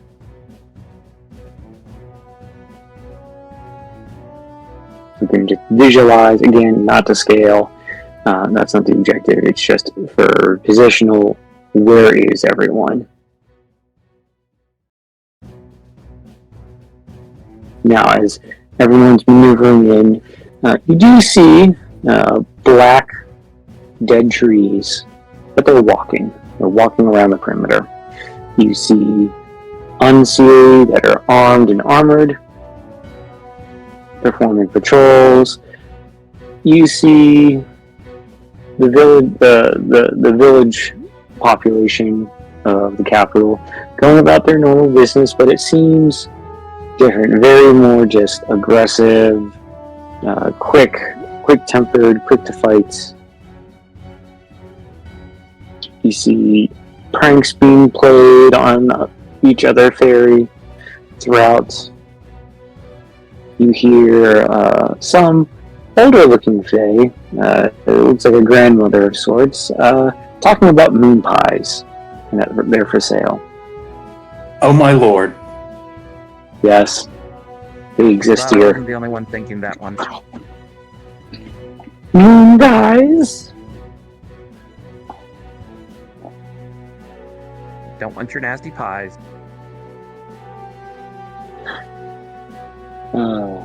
Made of children. Little cameo from Ravenloft there.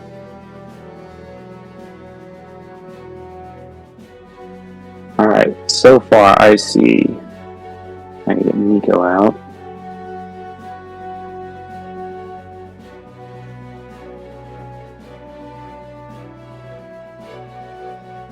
And then I will get an initiative tracker going.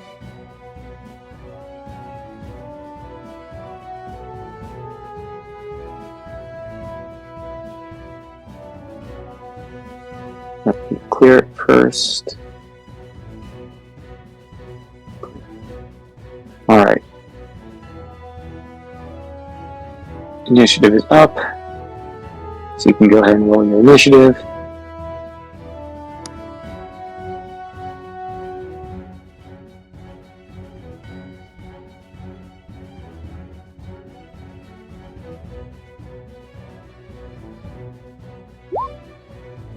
Is the initiative locked to the map?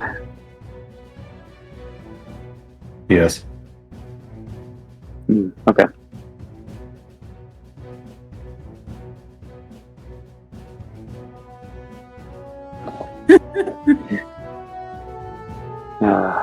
Apologies. So, are we not having the party split up and going in with different groups and meeting up in the middle? I thought that was the plan. So party, you can kind of spread out. Again, it's not to scale, but you can spread yourselves out around. It seems like the kind of like the southern-ish end. You don't all have to come here. I remember the parties wanting to come on the eastern side, so maybe if you spread it on that eastern wall, that's fine.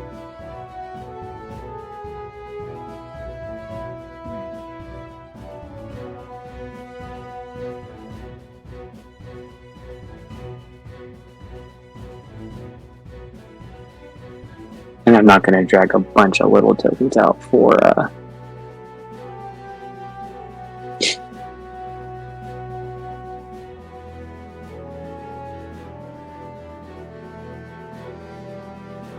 So as each of the party kind of spreads out a little bit, the Unseelie accompanying them all have looks to be stacks of or bundles of dynamite, like a breaching charge is basically what I'm trying to describe.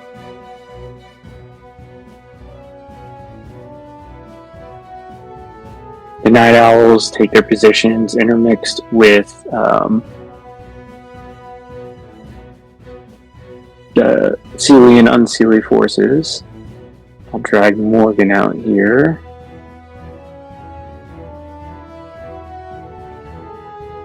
As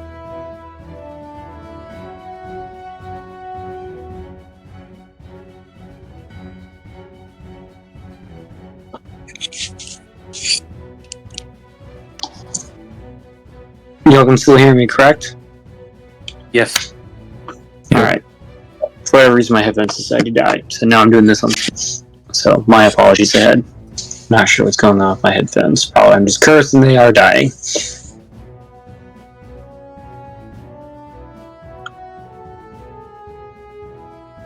Alright. Everyone seems to be in position. Mirage Dragon will go after Flicker's speech.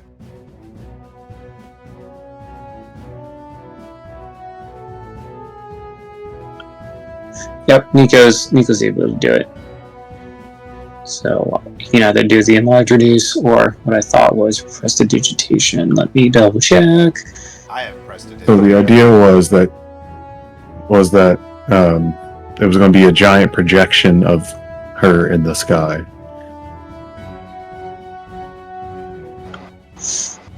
Or it's me. And I think Nico wasn't able to do it, and we had asked the Mirage Dragon, and he was able to. Yes. So do Was one of the two. So do we have the dragon do the projection first and then the Mirage troops? Yes, that'll work just fine.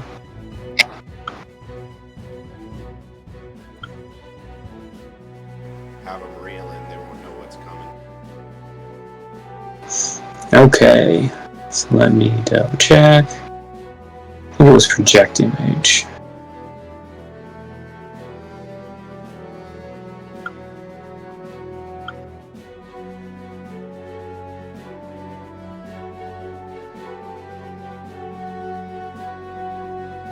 Yeah, major image. There we go. Okay. We're good.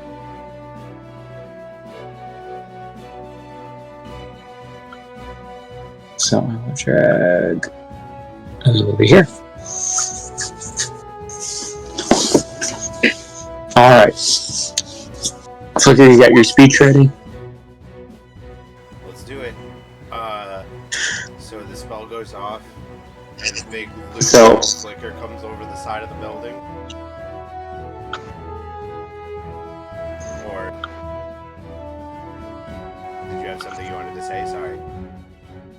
Nope, go ahead, you're doing just fine. Okay. So you, So big flicker comes over the edge of the building and says, "Greetings, citizens of the Unseelie court. Anyone who believes in equality, throw down your shackles and help us return or change for tomorrow. All of you deserve an equal say. No more death, no more lies. Anyone who helps us will be spared."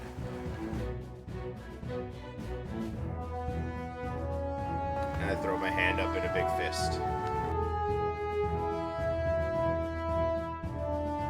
I am the dread pirate Robert.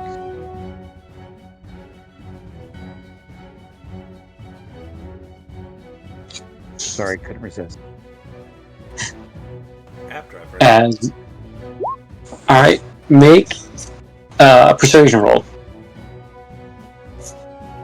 And see. Let's see how well. I'm going to pick our representative.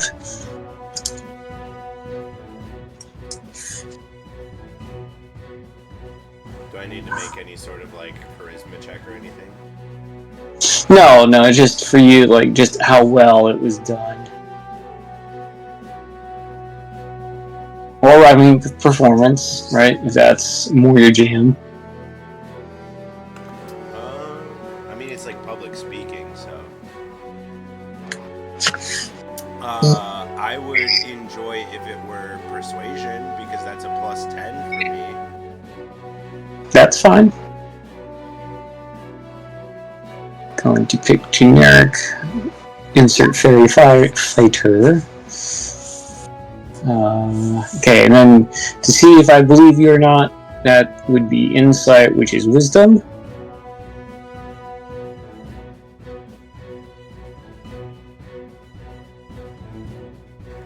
Yeah. Yeah. Alright.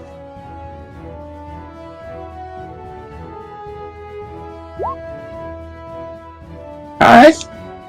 Let's do some math real quick.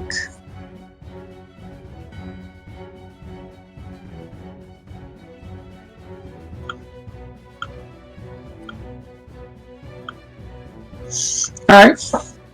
I'd say about 3/4 of the population. They kind of turn, see giant, Unseelie fairy. Some may recognize it as Roseland. Some just might be like, okay, giant, random Unseelie fairy talking to the entire capital. Because I don't think word has probably spread too far out of the capital that you are alive and are still like here in the plane. As they look to each other. Okay. I'm sure I'm wearing my tiara though too, so. They recognize your symbol of power. And as that spell wanes, the Mirage Dragon will then cast. Does it help that we like yeeted the other crown off of Hardswild's head without them knowing where it went? I don't think that's been let out yet, population-wise. Yeah, we probably should have had you put on your mom's crown. I'm But actually just thinking that. we can retroactively do all this with your mom's crown if that will I mean, if that's fly, I think in that case I would let Mary hold on to my crown just so we're keeping the pieces apart, because I want as little chance for all of the pieces of this to fall into enemy hands as possible. 100% agree. So yeah, I'll So, hold on his crown while I'm doing this. As now, I will change my kind of response to that. They recognize that you are wearing the crown. Right, there's only one, and as they thought, Hartswald has it. But here you are, giant image, holding it, wearing it, and they're kind of confused and like, well, hang on a minute.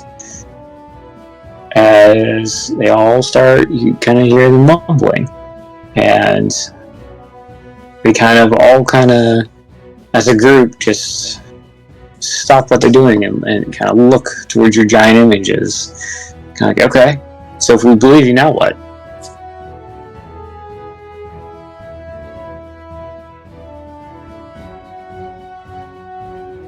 As your forces start to move in, the Mirage Dragon will then cast Mirage Arcane. Right, and the Mirage Unseelie intermingle with the real Unseelie folks mixed into the party as they begin, and out here, kind of I'm going to ping towards the southeastern corner, right? So they're all making their way up. Operation Cart of Doom is up.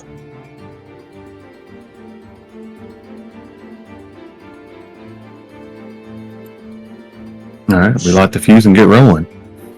All right, so with this runaway cart, you, Nico, riding on it, fuse lit, it's rolling. About here, that's when Nico will grab onto you and cast Dimension Door. As you all blip and you're going to go inside the castle, correct? Yeah, that's where the fire is.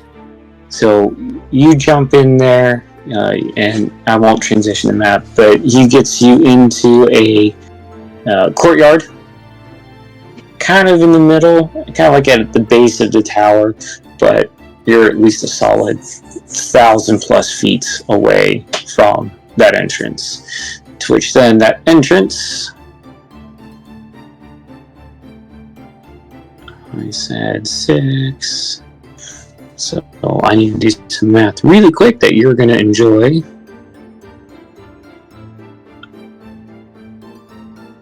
He's really just making more work for himself. Well, let's see. You can just say the gate explodes. I can, but you get to roll an obscene amount of dice, and I thought you might appreciate that. Let's see.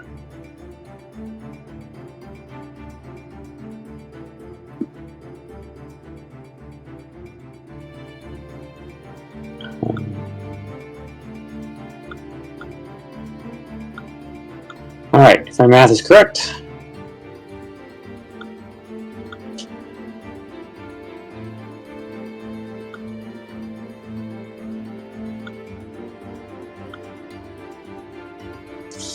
That would be 19,500 D6. How do you expect me to roll that, Doug? I don't. Roll a D100.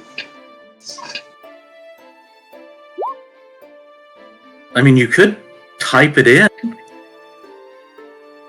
I think we might break a computer. Well, so if I understand it right, so 6 barrels... It's a slash roll. 6 barrels of dynamite can hold 150 sticks of dynamite. So that's 650 sticks of dynamite. D&D says each stick is 3d6, and then for each other stick, it increases it by 1d6, up to 10d6 each. So yes, real big kaboom, and an absurd amount of dice. What was that And number of after dice you said? 19,500. 19500.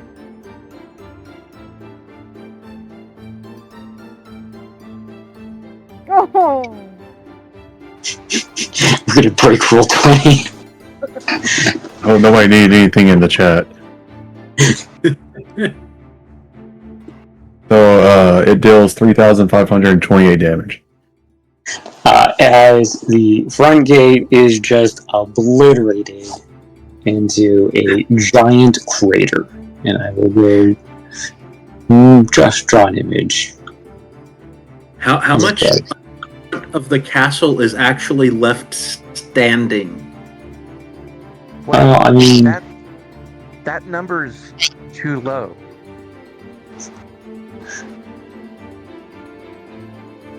If you rolled 19,500 d6s, bare minimum would be 19,500 damage.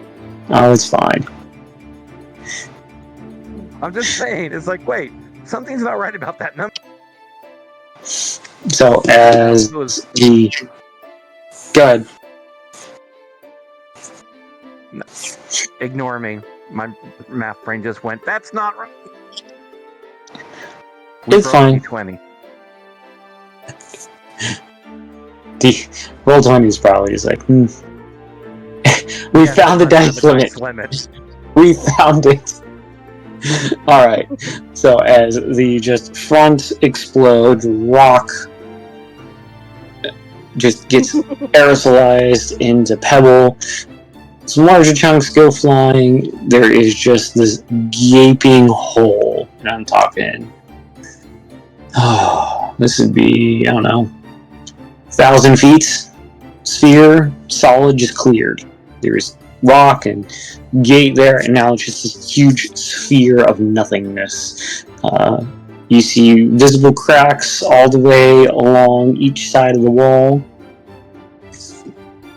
Yeah, it's crumbling, right? And so the ramparts are kind of starting to fall and crumble, as you know, that was an anchor corner. So, you know, you got some levels that are collapsed. Unfortunately or fortunately, there's a bunch of bodies all over, so the guards or anyone around that area they're just vaporized. Alright. We're now up to the party.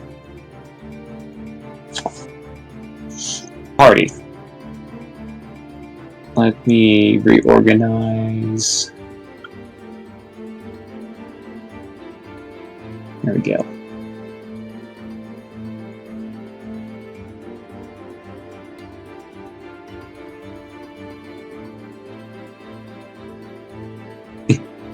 I mean, maybe that is possible.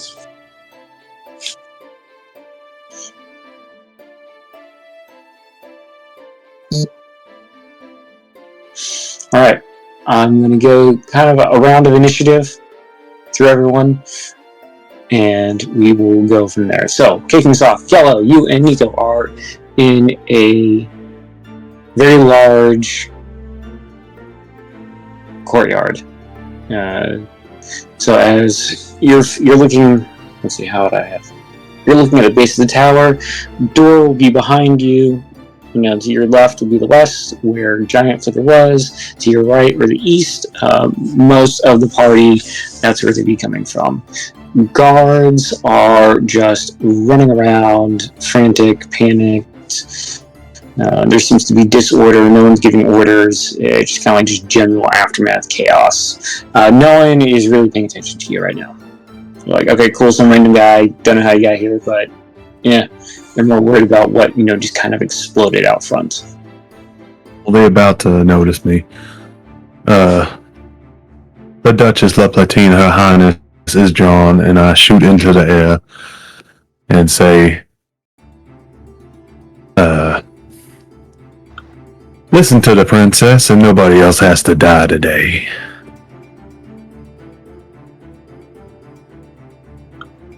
And the whole time I'm looking in the air for that fucking brain dragon. No such luck. yet. Alright, so as you make that pronouncement, some of the fairies are like... I can make an intimidation check if you want. Oh, go ahead. Yes, please. Big money, no whammies. That's a whammy. Alright, let's see.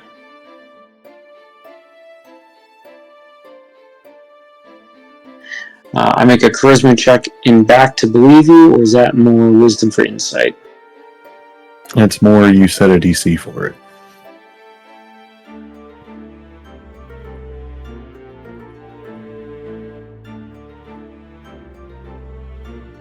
Yeah, they did just kind of have their, front of the castle explode on them. So yeah, alright. That works. Your intimidation is successful as you pull out weapons that they have never seen. Just looking at you, kind of like you're kind of right in front of where the front just vaporized. Most of them are start backing away from you. They'll have their weapons kind of at a low ready. Like they're just we're just gonna leave you alone type of thought. They just back up. As a courtyard from where you're at just clears a little bit. She said drop them. A few will drop them, and then those few that drop them would just kind of go running out to the front because big giant exit. They're just trying to leave. Some, though, as you notice, those armbands again, are going to kind of grip it tightly. They look conflicted. Oh, that's fine. That's my turn unless somebody starts acting funny. All right. Is that your turn, Gallo? Yeah. Mary, with me on deck. What is Mary doing? Well, first thing she's doing, as soon as she hears the explosion, is setting off her aura to her little mind flayer aura thing. I haven't actually looked at her character sheet to see what it does, but I know it has ultimately an infinite range, Doug. Hey. So she sets it off to encompass the entirety of the Feywild. Oh, well, just a castle. Sure.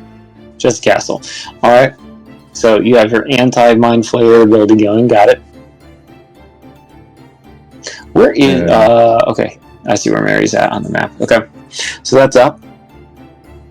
Yeah, she's lead some troops in. Alright. So the Unseelie put their charges in, blow pretty good sized hole crater into a weak part of the wall. You all come rushing in.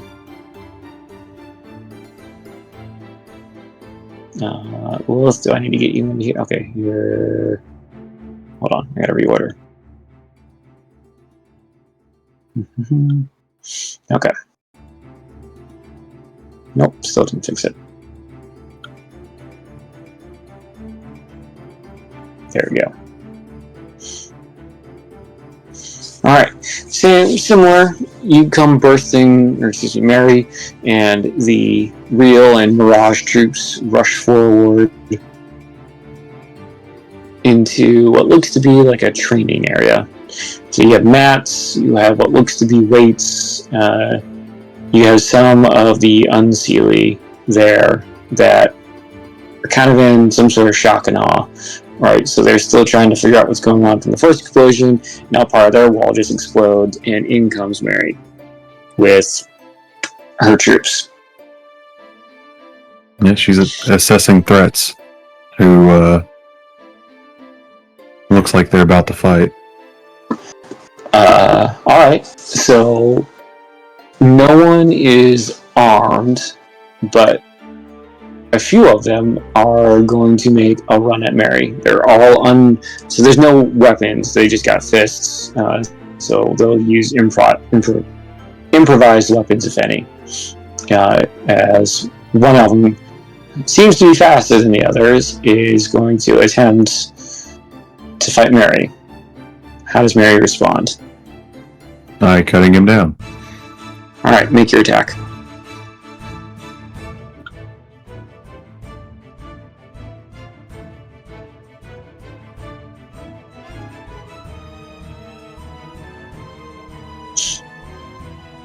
Alright, so as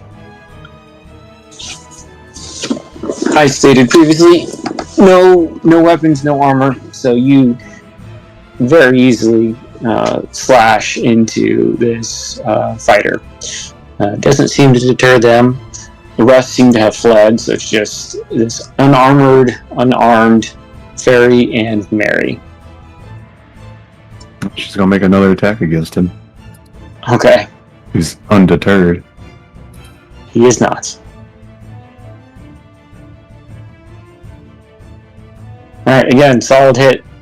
As now he'll kind of take a step back after taking 2 hits. Look to Mary. Why are you here?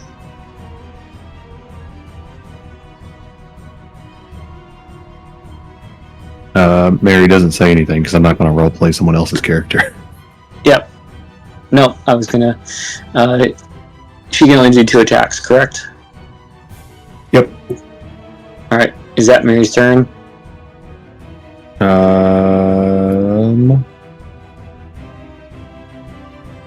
Oh, she has a lot of actions. Options. So many options. Yep, that's her turn. Alright, hold on. I'm going to just use generic person as... That should trigger. Good.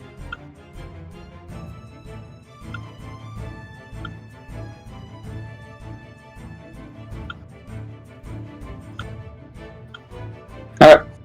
Nico is going to appear next to Gillo. And kind of at the same time as you are shooting up into the air and everyone backing off, he's going to just roar real loud. And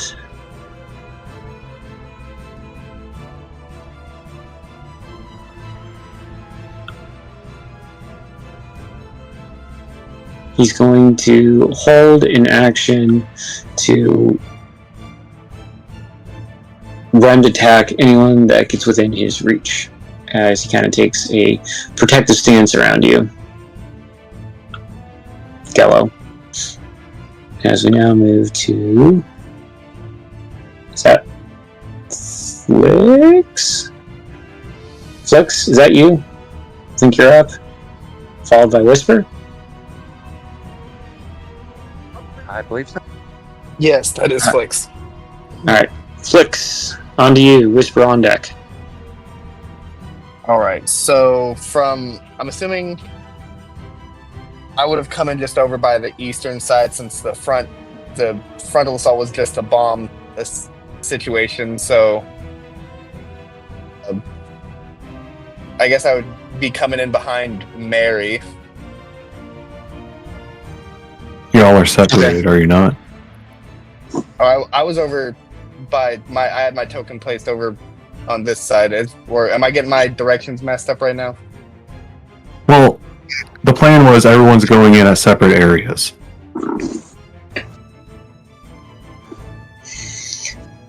So If we're changing the plan, then we can do that.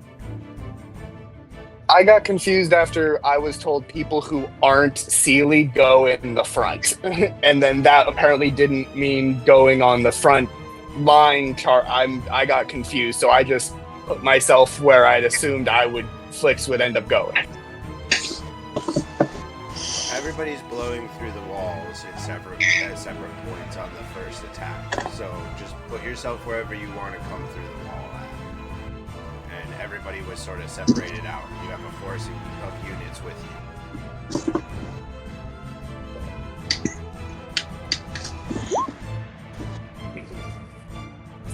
Okay, then just from where I am on the wall, busted in. Okay. So What are do you I see when I come in? all right? So you coming in from first level, second level, or kind of like the third or the rampart level? Where are you coming in at?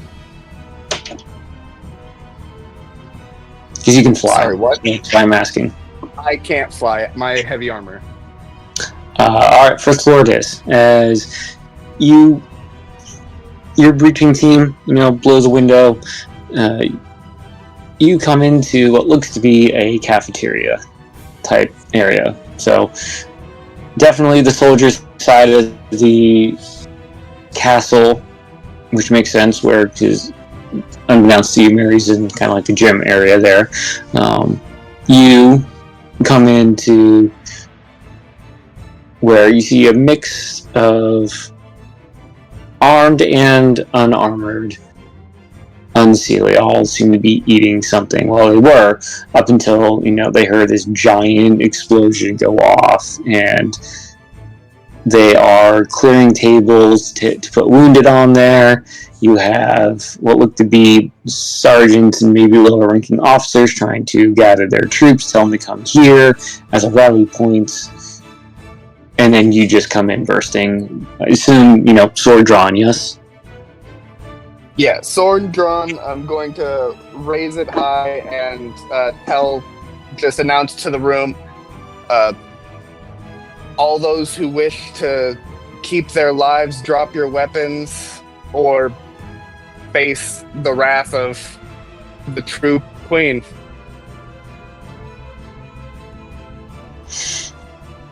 As you say that, they just look around. I assume the rest of the Unseelie party, or the rest of your group, is also pouring in on your side. So they look to each other and they start, calling them traitors. And how could you do this? How could you side with them? And anyone that has a weapon, they're going to start rushing towards you. Anyone that doesn't, they're going to kind of try and get them, protect them. Does that make sense? So for the sake of argument, you're going to have 3 fighter-looking fairies, guards, running at you. What do you do? Well, I'll attack the first one that comes up at me. Alright, so make your attack roll as one gets near to you with a spear.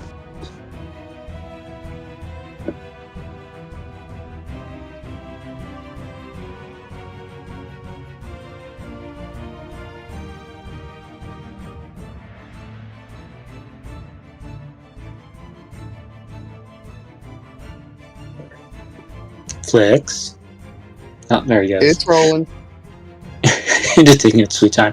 Yeah, as you are able to bypass their armor and you deal a severe wound against them as you just slash into them.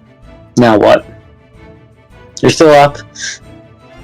They're ready for sure. Okay.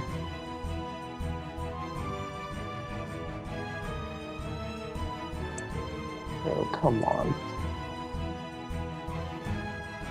As we just anticipate. Solid hit. And how do you want to do this? He's gonna run the ferry through.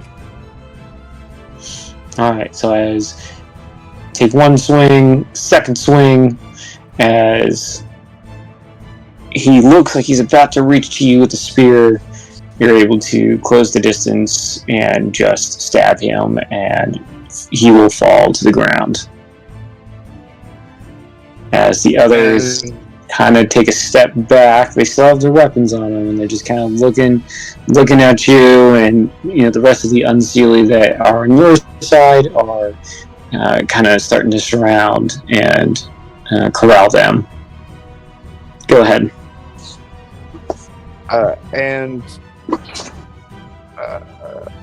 I'm going to try one more time using that I just ran the ferry through and try to use intimidation. Drop your weapons or face his fate. Okay. I like that. Roll with advantage if you can. I like the way that you're doing that.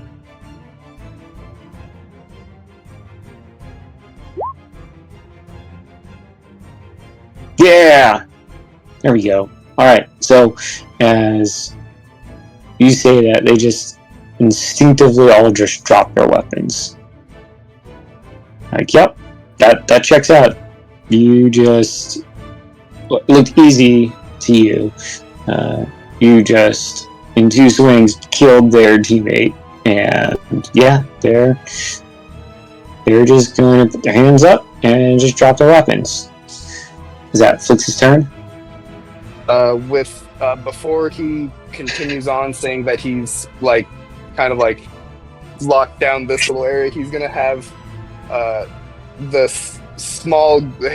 his little group have a small group of them start like tying up the ones who are surrendering. They may be surrendering, but we don't want to take any chances with getting stabbed in the back, so we're gonna for sure, 100%. tie them all up. Alright, so you are beginning to take prisoners, right? Alright, we will work through that as we get to Whisper, and Eurus, you are on deck.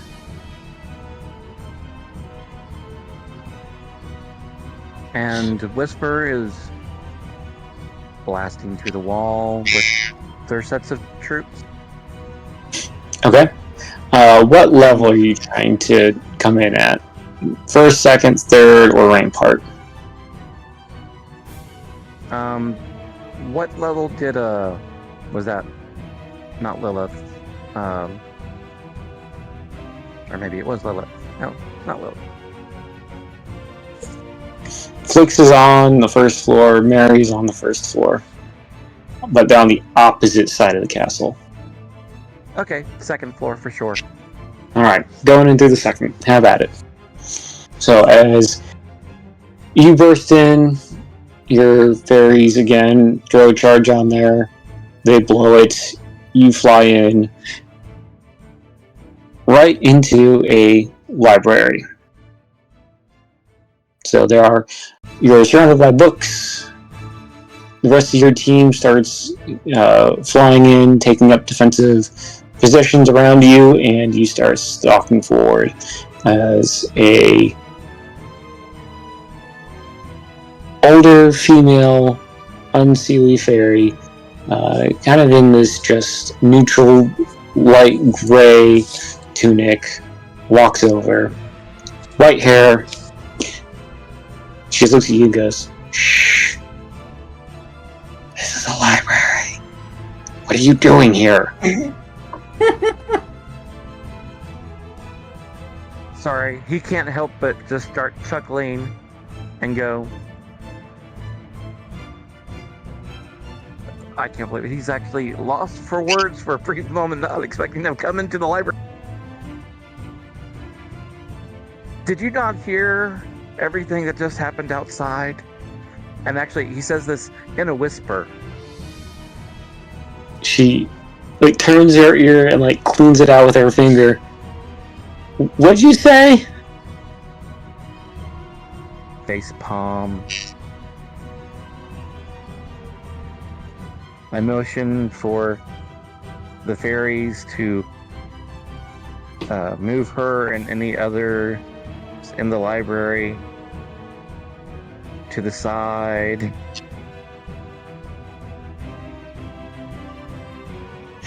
And she's like, I'm trying not to be mean. she's like, oh, what is this? And she's frail, but she's Technically, this is a coup, but this is a resurgence of putting the proper queen back on top. Oh, the proper queen. Oh, proper queen hasn't been, and she's just gonna mumble off about some lost deity, just going on about it. And soldiers motion her and the others out of the library. It looks like there's only a few, and they look more. They look like more scholarly types. You have a few young children, and as I said, scholars of you do find one Unseelie scholar. Not sure why, but they're there. Looks like they have their wings very much camouflaged or painted over. You can tell, as it looks like they're trying to trick their way, since the librarian doesn't seem to be, doesn't have 100% of all their senses. So trying to make their way into the library looks to be, trying to grab something. And as you notice them, it just kind of like, she just looks to you, just like puts a finger up, like, shh, don't tell them. Can I use my sending spell to say, send to Flix, library secure? Absolutely. Okay, move on from us because this is too embarrassing. So as you secure the library, although Unseelie, very dark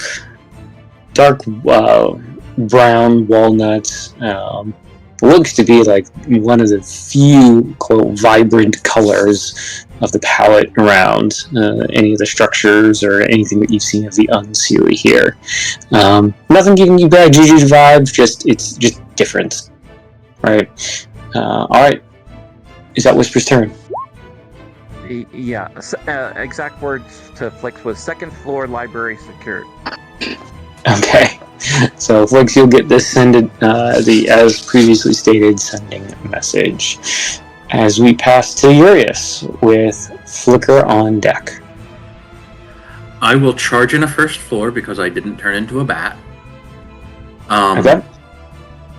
Ready to, if I come in close to anyone, stab them with a rapier if they try to attack me. As you roll into the first floor, you tell it's an infirmary. You roll in. Fortunately, your breaching charge didn't hurt anyone, as it blew out, not in. And there's just a bunch of recently injured Unseelie in the beds. There's like one or two guards at the door. As the rest of your infiltration party makes its way in, what do you do?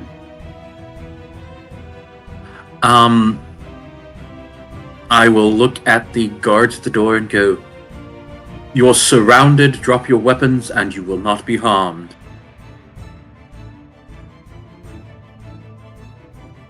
In an attempt to persuade them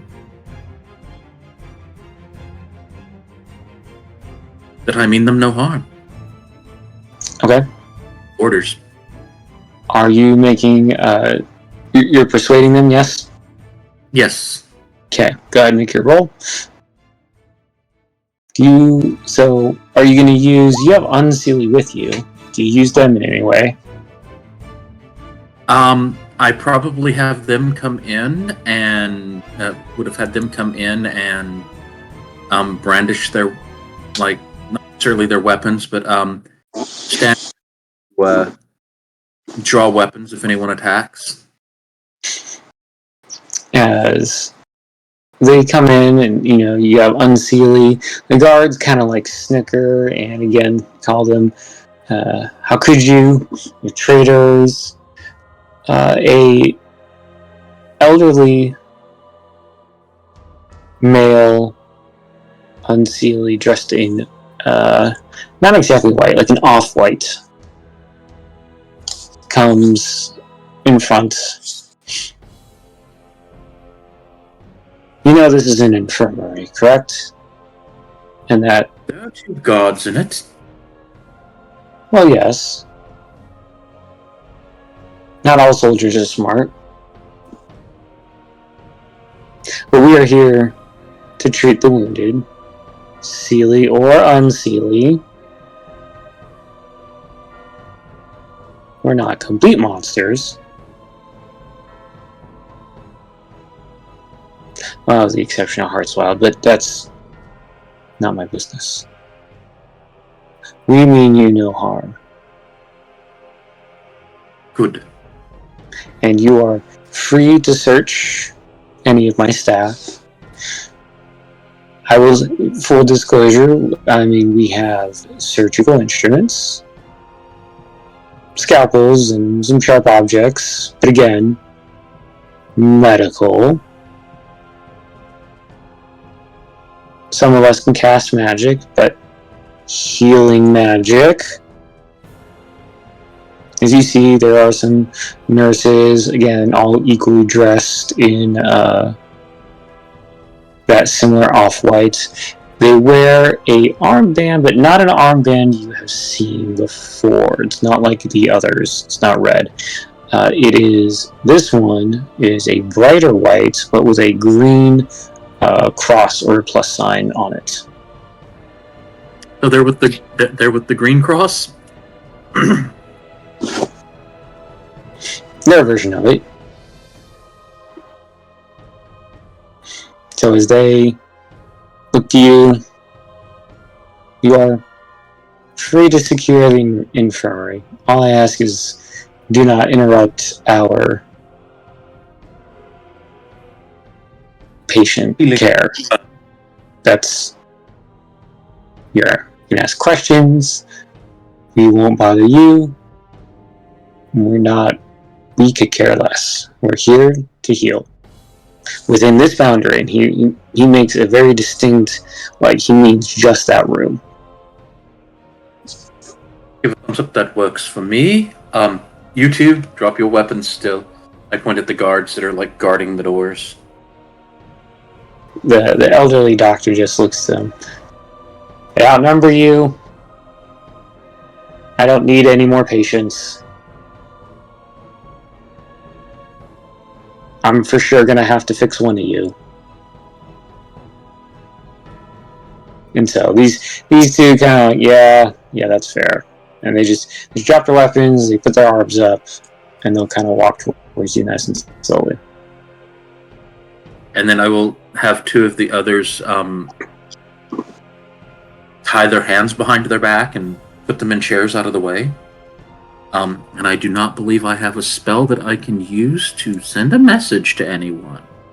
Because I'm that bard. That's okay. Alright, is there anything else serious you are doing? Head toward the door out of the infirmary. Alright, you're on your way to and then pre-designated rendezvous. And I'll also post two of the friendly Unseelie outside the door to guard the infirmary, so that, like, none of the bad Unseelie try to take it. Fair enough. Alright. We are now on to Flicker with me on deck. Maybe. Is this will let me push the button? Okay, Flicker. I am going to, since the whole illusion thing is over now, I'll start making my way north to meet up with the forces coming from the north. Okay. I mean, there's still a few minutes left. Again, understanding that the difference between all this simultaneously happening and then, real world.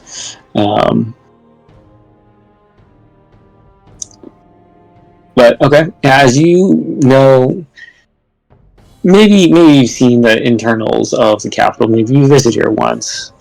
You know that in the back, that's where most of the storage, the barn, animals, wagons, usually are all back there. They think it's one of the least defended areas just because it backs up against terrain, so the hills. So they're trying to make it a natural defensive area. I don't think anyone thought that anyone would come with a large enough force and sneak behind them. But with a giant explosion in the front, everyone's kind of worried about the front, as the mirage is paying off. Now, how are you moving throughout the castle? Are you trying to stay hidden? Or are you just laissez-faire, just, on a mission, shortest point, just straight in the middle. You don't care if you're seen or not. Me? Yes. I'm not in the castle. Oh, okay. So you're going outside. Yeah, I'm I'm misunderstood. going around the outside to the north for when the rest of the Unseelie come in, so that I'm not caught in the bombs. Gotcha.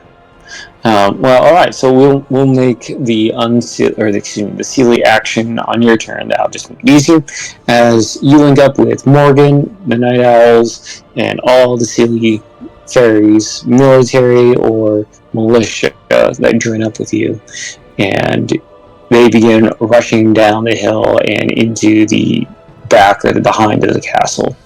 As I stated previously, you see the barn, the stable hands, the just storage and cargo areas of the castle. As I said, they're trying to use the hill and that terrain as a natural defensive mechanism, so they didn't have to worry about building a wall out that way. Because again, who would be coming that way anyway? Okay, well we'll if we have any explosives, then we'll set them against the side of the castle, just for Okay. we do get word. And then I think that we'd be holding and trying to lay low until we hear word from somebody with like sending or message or something. Okay, so you are able to, successfully take over that entire cargo, the barn, and that entire area. Set your charges and wait. It looks like everyone just got focused onto the front and just kind of abandoned their station behind, because again, it's a cargo area to them. They don't care what's in those boxes. They don't need to know. So they just kind of abandoned it in favor of the defensive on the inside. Nothing else on your turn? Nope, we gotta lay low until we know it's safe. Alright, so for the Unseelie combatants, the party, and I'll kind of address it as a group, most of your areas, you see them, they're all running. At first, they seem to have no organization. It's just kind of chaos. Those that are around the initial detonation site of the front, some of the Unseelie are taking their wounded, trying to get them either to the infirmary where on the eastern side, or the makeshift one in the cafeteria. They're just dragging their buddies there. The rest seem to try and get organized. They're trying to find their lower-ranked officers until it seems like the captains finally come out of the tower, right? So a bunch of higher-ranked officers, you can kind of assume by the armor that they are wearing, right? Some is more detailed and filigreed than your basic just stamped metal or just leather, right? So you can tell, well, they've got to be of someone important, as they are pointing, they're directing, they're getting groups together, right? And so now you start to see patrols being formed. You see that they are securing wherever those higher ranked officers are, and they're moving door to door, starting to expand and make a perimeter on the inside. And it looks like what they are trying to do is they're going to avoid that front area, and they are going to reinforce their forces facing that way. They're kind of getting ready for an attack from the front, is what it looks like. Does this make sense to everyone? So you see them taking debris, making barricades, makeshift cover. Everyone get visualize this.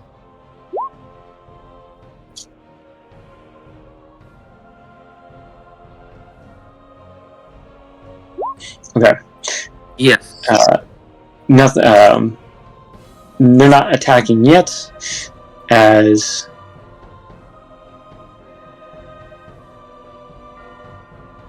those preparations go on.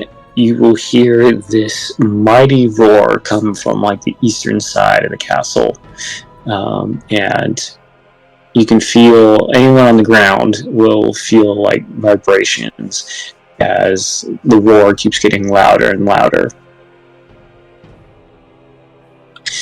As we move to Lilith, Gello on deck. Lilith walks into the nearest hole that she can find, and as she does so, she casts spirit guardians around her, and different thing about spirit guardians now is like they look a little bit more fayish. Okay. I like that. And like as she like enters, she in like not exactly a booming voice, but she says, "Now put down your arms, lay down your swords, and surrender to the queen, and I promise you on my life, your lives will be safe."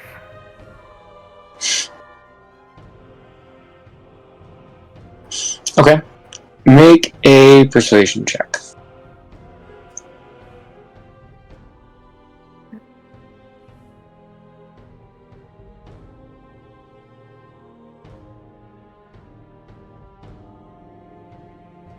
Now, do you have a weapon out? And if so, which one?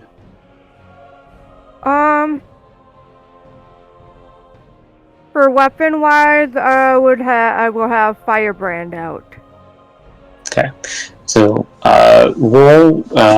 You can roll that at advantage, having that sword out, as most fairies would recognize that sword. Unseelie or Unseelie? Yes. Like there's only one. There's not like there's. There you go. So as you have the king's sword out, also, is Kalimvor common in the Fey world? Flicker? Probably not. Okay. They at least recognize that you're a cleric, right? You know, they can see, okay, holy symbol, king's sword, decently armored, probably tell with whatever's on your belt. Alright, so you're a magic user, you know what you're doing. They will... Well, because of what we talked about with the contract that I have with Lilith, she is technically royal blood now. Oh, fuck. That's fine. They... Just for anything that might matter for that, you know? It might, but, you know, offhand, right, they... only few know the contract, right, and its existence, right? It's a generic I was insert. saying for more magical bullshit with because you said that all these artifacts have something with royal blood or whatever, so. I see what you're saying. Yes. As...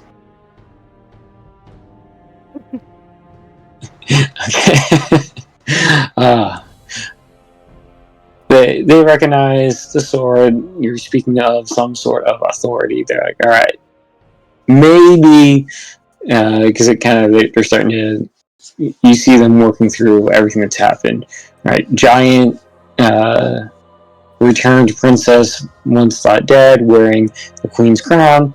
Now here you are with the king's sword, giant explosion. They're like, all right, they're putting everything together, and they all just put down their weapons and they begin to put their hands up as you kind of start taking over what looks to be kind of like a barracks area, right? So where they sleep.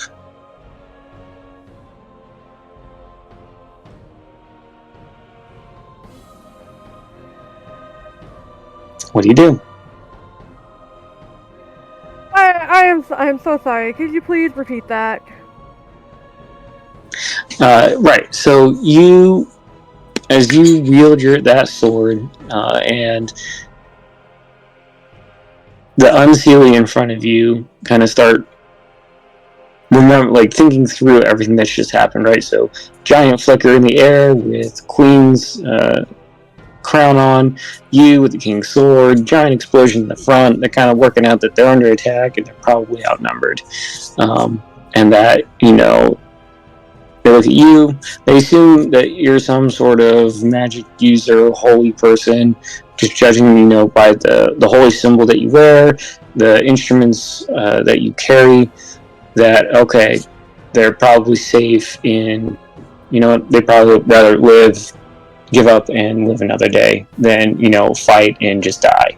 So they all drop their weapons, they put their arms up, and they kind of slowly walk towards you and your group, but kind of unsure what to do. Because I don't think none of them have ever been in this situation before. Okay. How many of them are around, and is there a closet or something nearby that's big enough to hold them all? Let's have some chaos here. I just roll. Yeah. Alright, there's 12 of them. And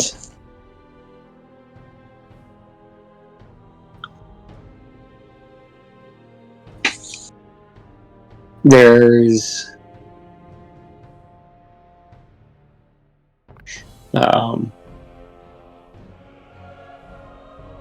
I just lost my train of thought. I'm sorry. There's 12 of them. They're in a barracks area, so there's not exact closet, but it's pretty bare bones. You got beds, and they got some foot trunks, and just a very bare bones like wall mounted rack to hang clothes off of, or armor. There looks to be one sort of cleaning closet. Though she looks over to one of the Unseelie. Is that closet big enough to hold all of you until this fight is over, for your own safety? One of them, kind of like a younger looking one, just looks up. No. We've tried, actually. No.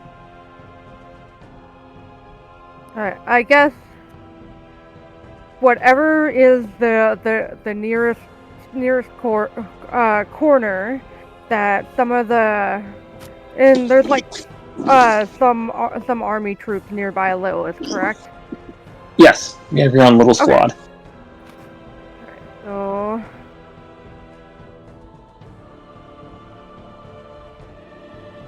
you said a little squad?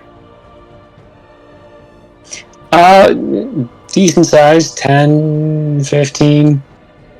I haven't been exact in any of them. I wasn't going to just assign numbers. So Lewis is thinking in her head, okay, put the Unseelie in the corner to watch them and keep an eye on them, for their own safety, and leave a certain amount of soldiers to just keep an eye on the people so they don't harm themselves or harm a supposed enemy, or whatever you can think of. Sure. And with that, is that your turn, Lilith? She looks over to all the Unseelie and says, "You'll be safe here. These men will not harm you upon the death of my own life." As she turns away and walks towards the door that's further into the castle. Okay. With that, I know I see Gello has to leave, so that would be the top of the turn order. Does anyone object to where we take a pause here? And I know we're down a party member, someone has to go, and we've just started the assault. Does anyone disagree? I'm mean, I'm cool with No. spending a big session on the assault. Like, this has been cool so far. Yeah. Yeah. Yeah, oh my god, yes. Like, we've been ramping up for this. As Gallo said, it's great to see the plan come together. Indeed. So, consensus, you want to keep going then? Or do you want to wait? We can wait. Wait. Wait. Okay. Yeah, we can wait. Well, you dipped your toe in. The plan is so far coming together. And it is really good to see. Now, let's see how far. That's just the beginning. You got to make it through the end. So, thank you, party, for being accommodating from last month and all the technical issues. I'm not sure what happened here because the headphones were working just fine yesterday. They figured themselves out somewhere along the way too, because you started sounding fine. You took them out. I did. I'm just using speaker. So, I mean, if this is better, then This is I way could better. do this. Which is fine. I'm behind a closed door. I just got to be mindful of the volume. So, that's all. That's the only reason. And with that, No screaming thank you allowed. everyone for coming tonight. Yeah. Thank you for DMing. No problem. We'll see you 2 weeks. Yeah. Yeah, thank you. Yeah, 2 weeks. See you later. See you in 2. See you in 2 weeks, everybody. Thank you to anybody who tuned in on stream or Doug, YouTube later. let me know about that thing I asked about. In the chat about Our Discord DMs. ah, Like, it's no pressure about it, and I completely understand the priorities. I'm just trying to get the party situated. let's see. Make sure to like, comment, subscribe. All that jazz. Have a good one until we see you next time. Thank y'all.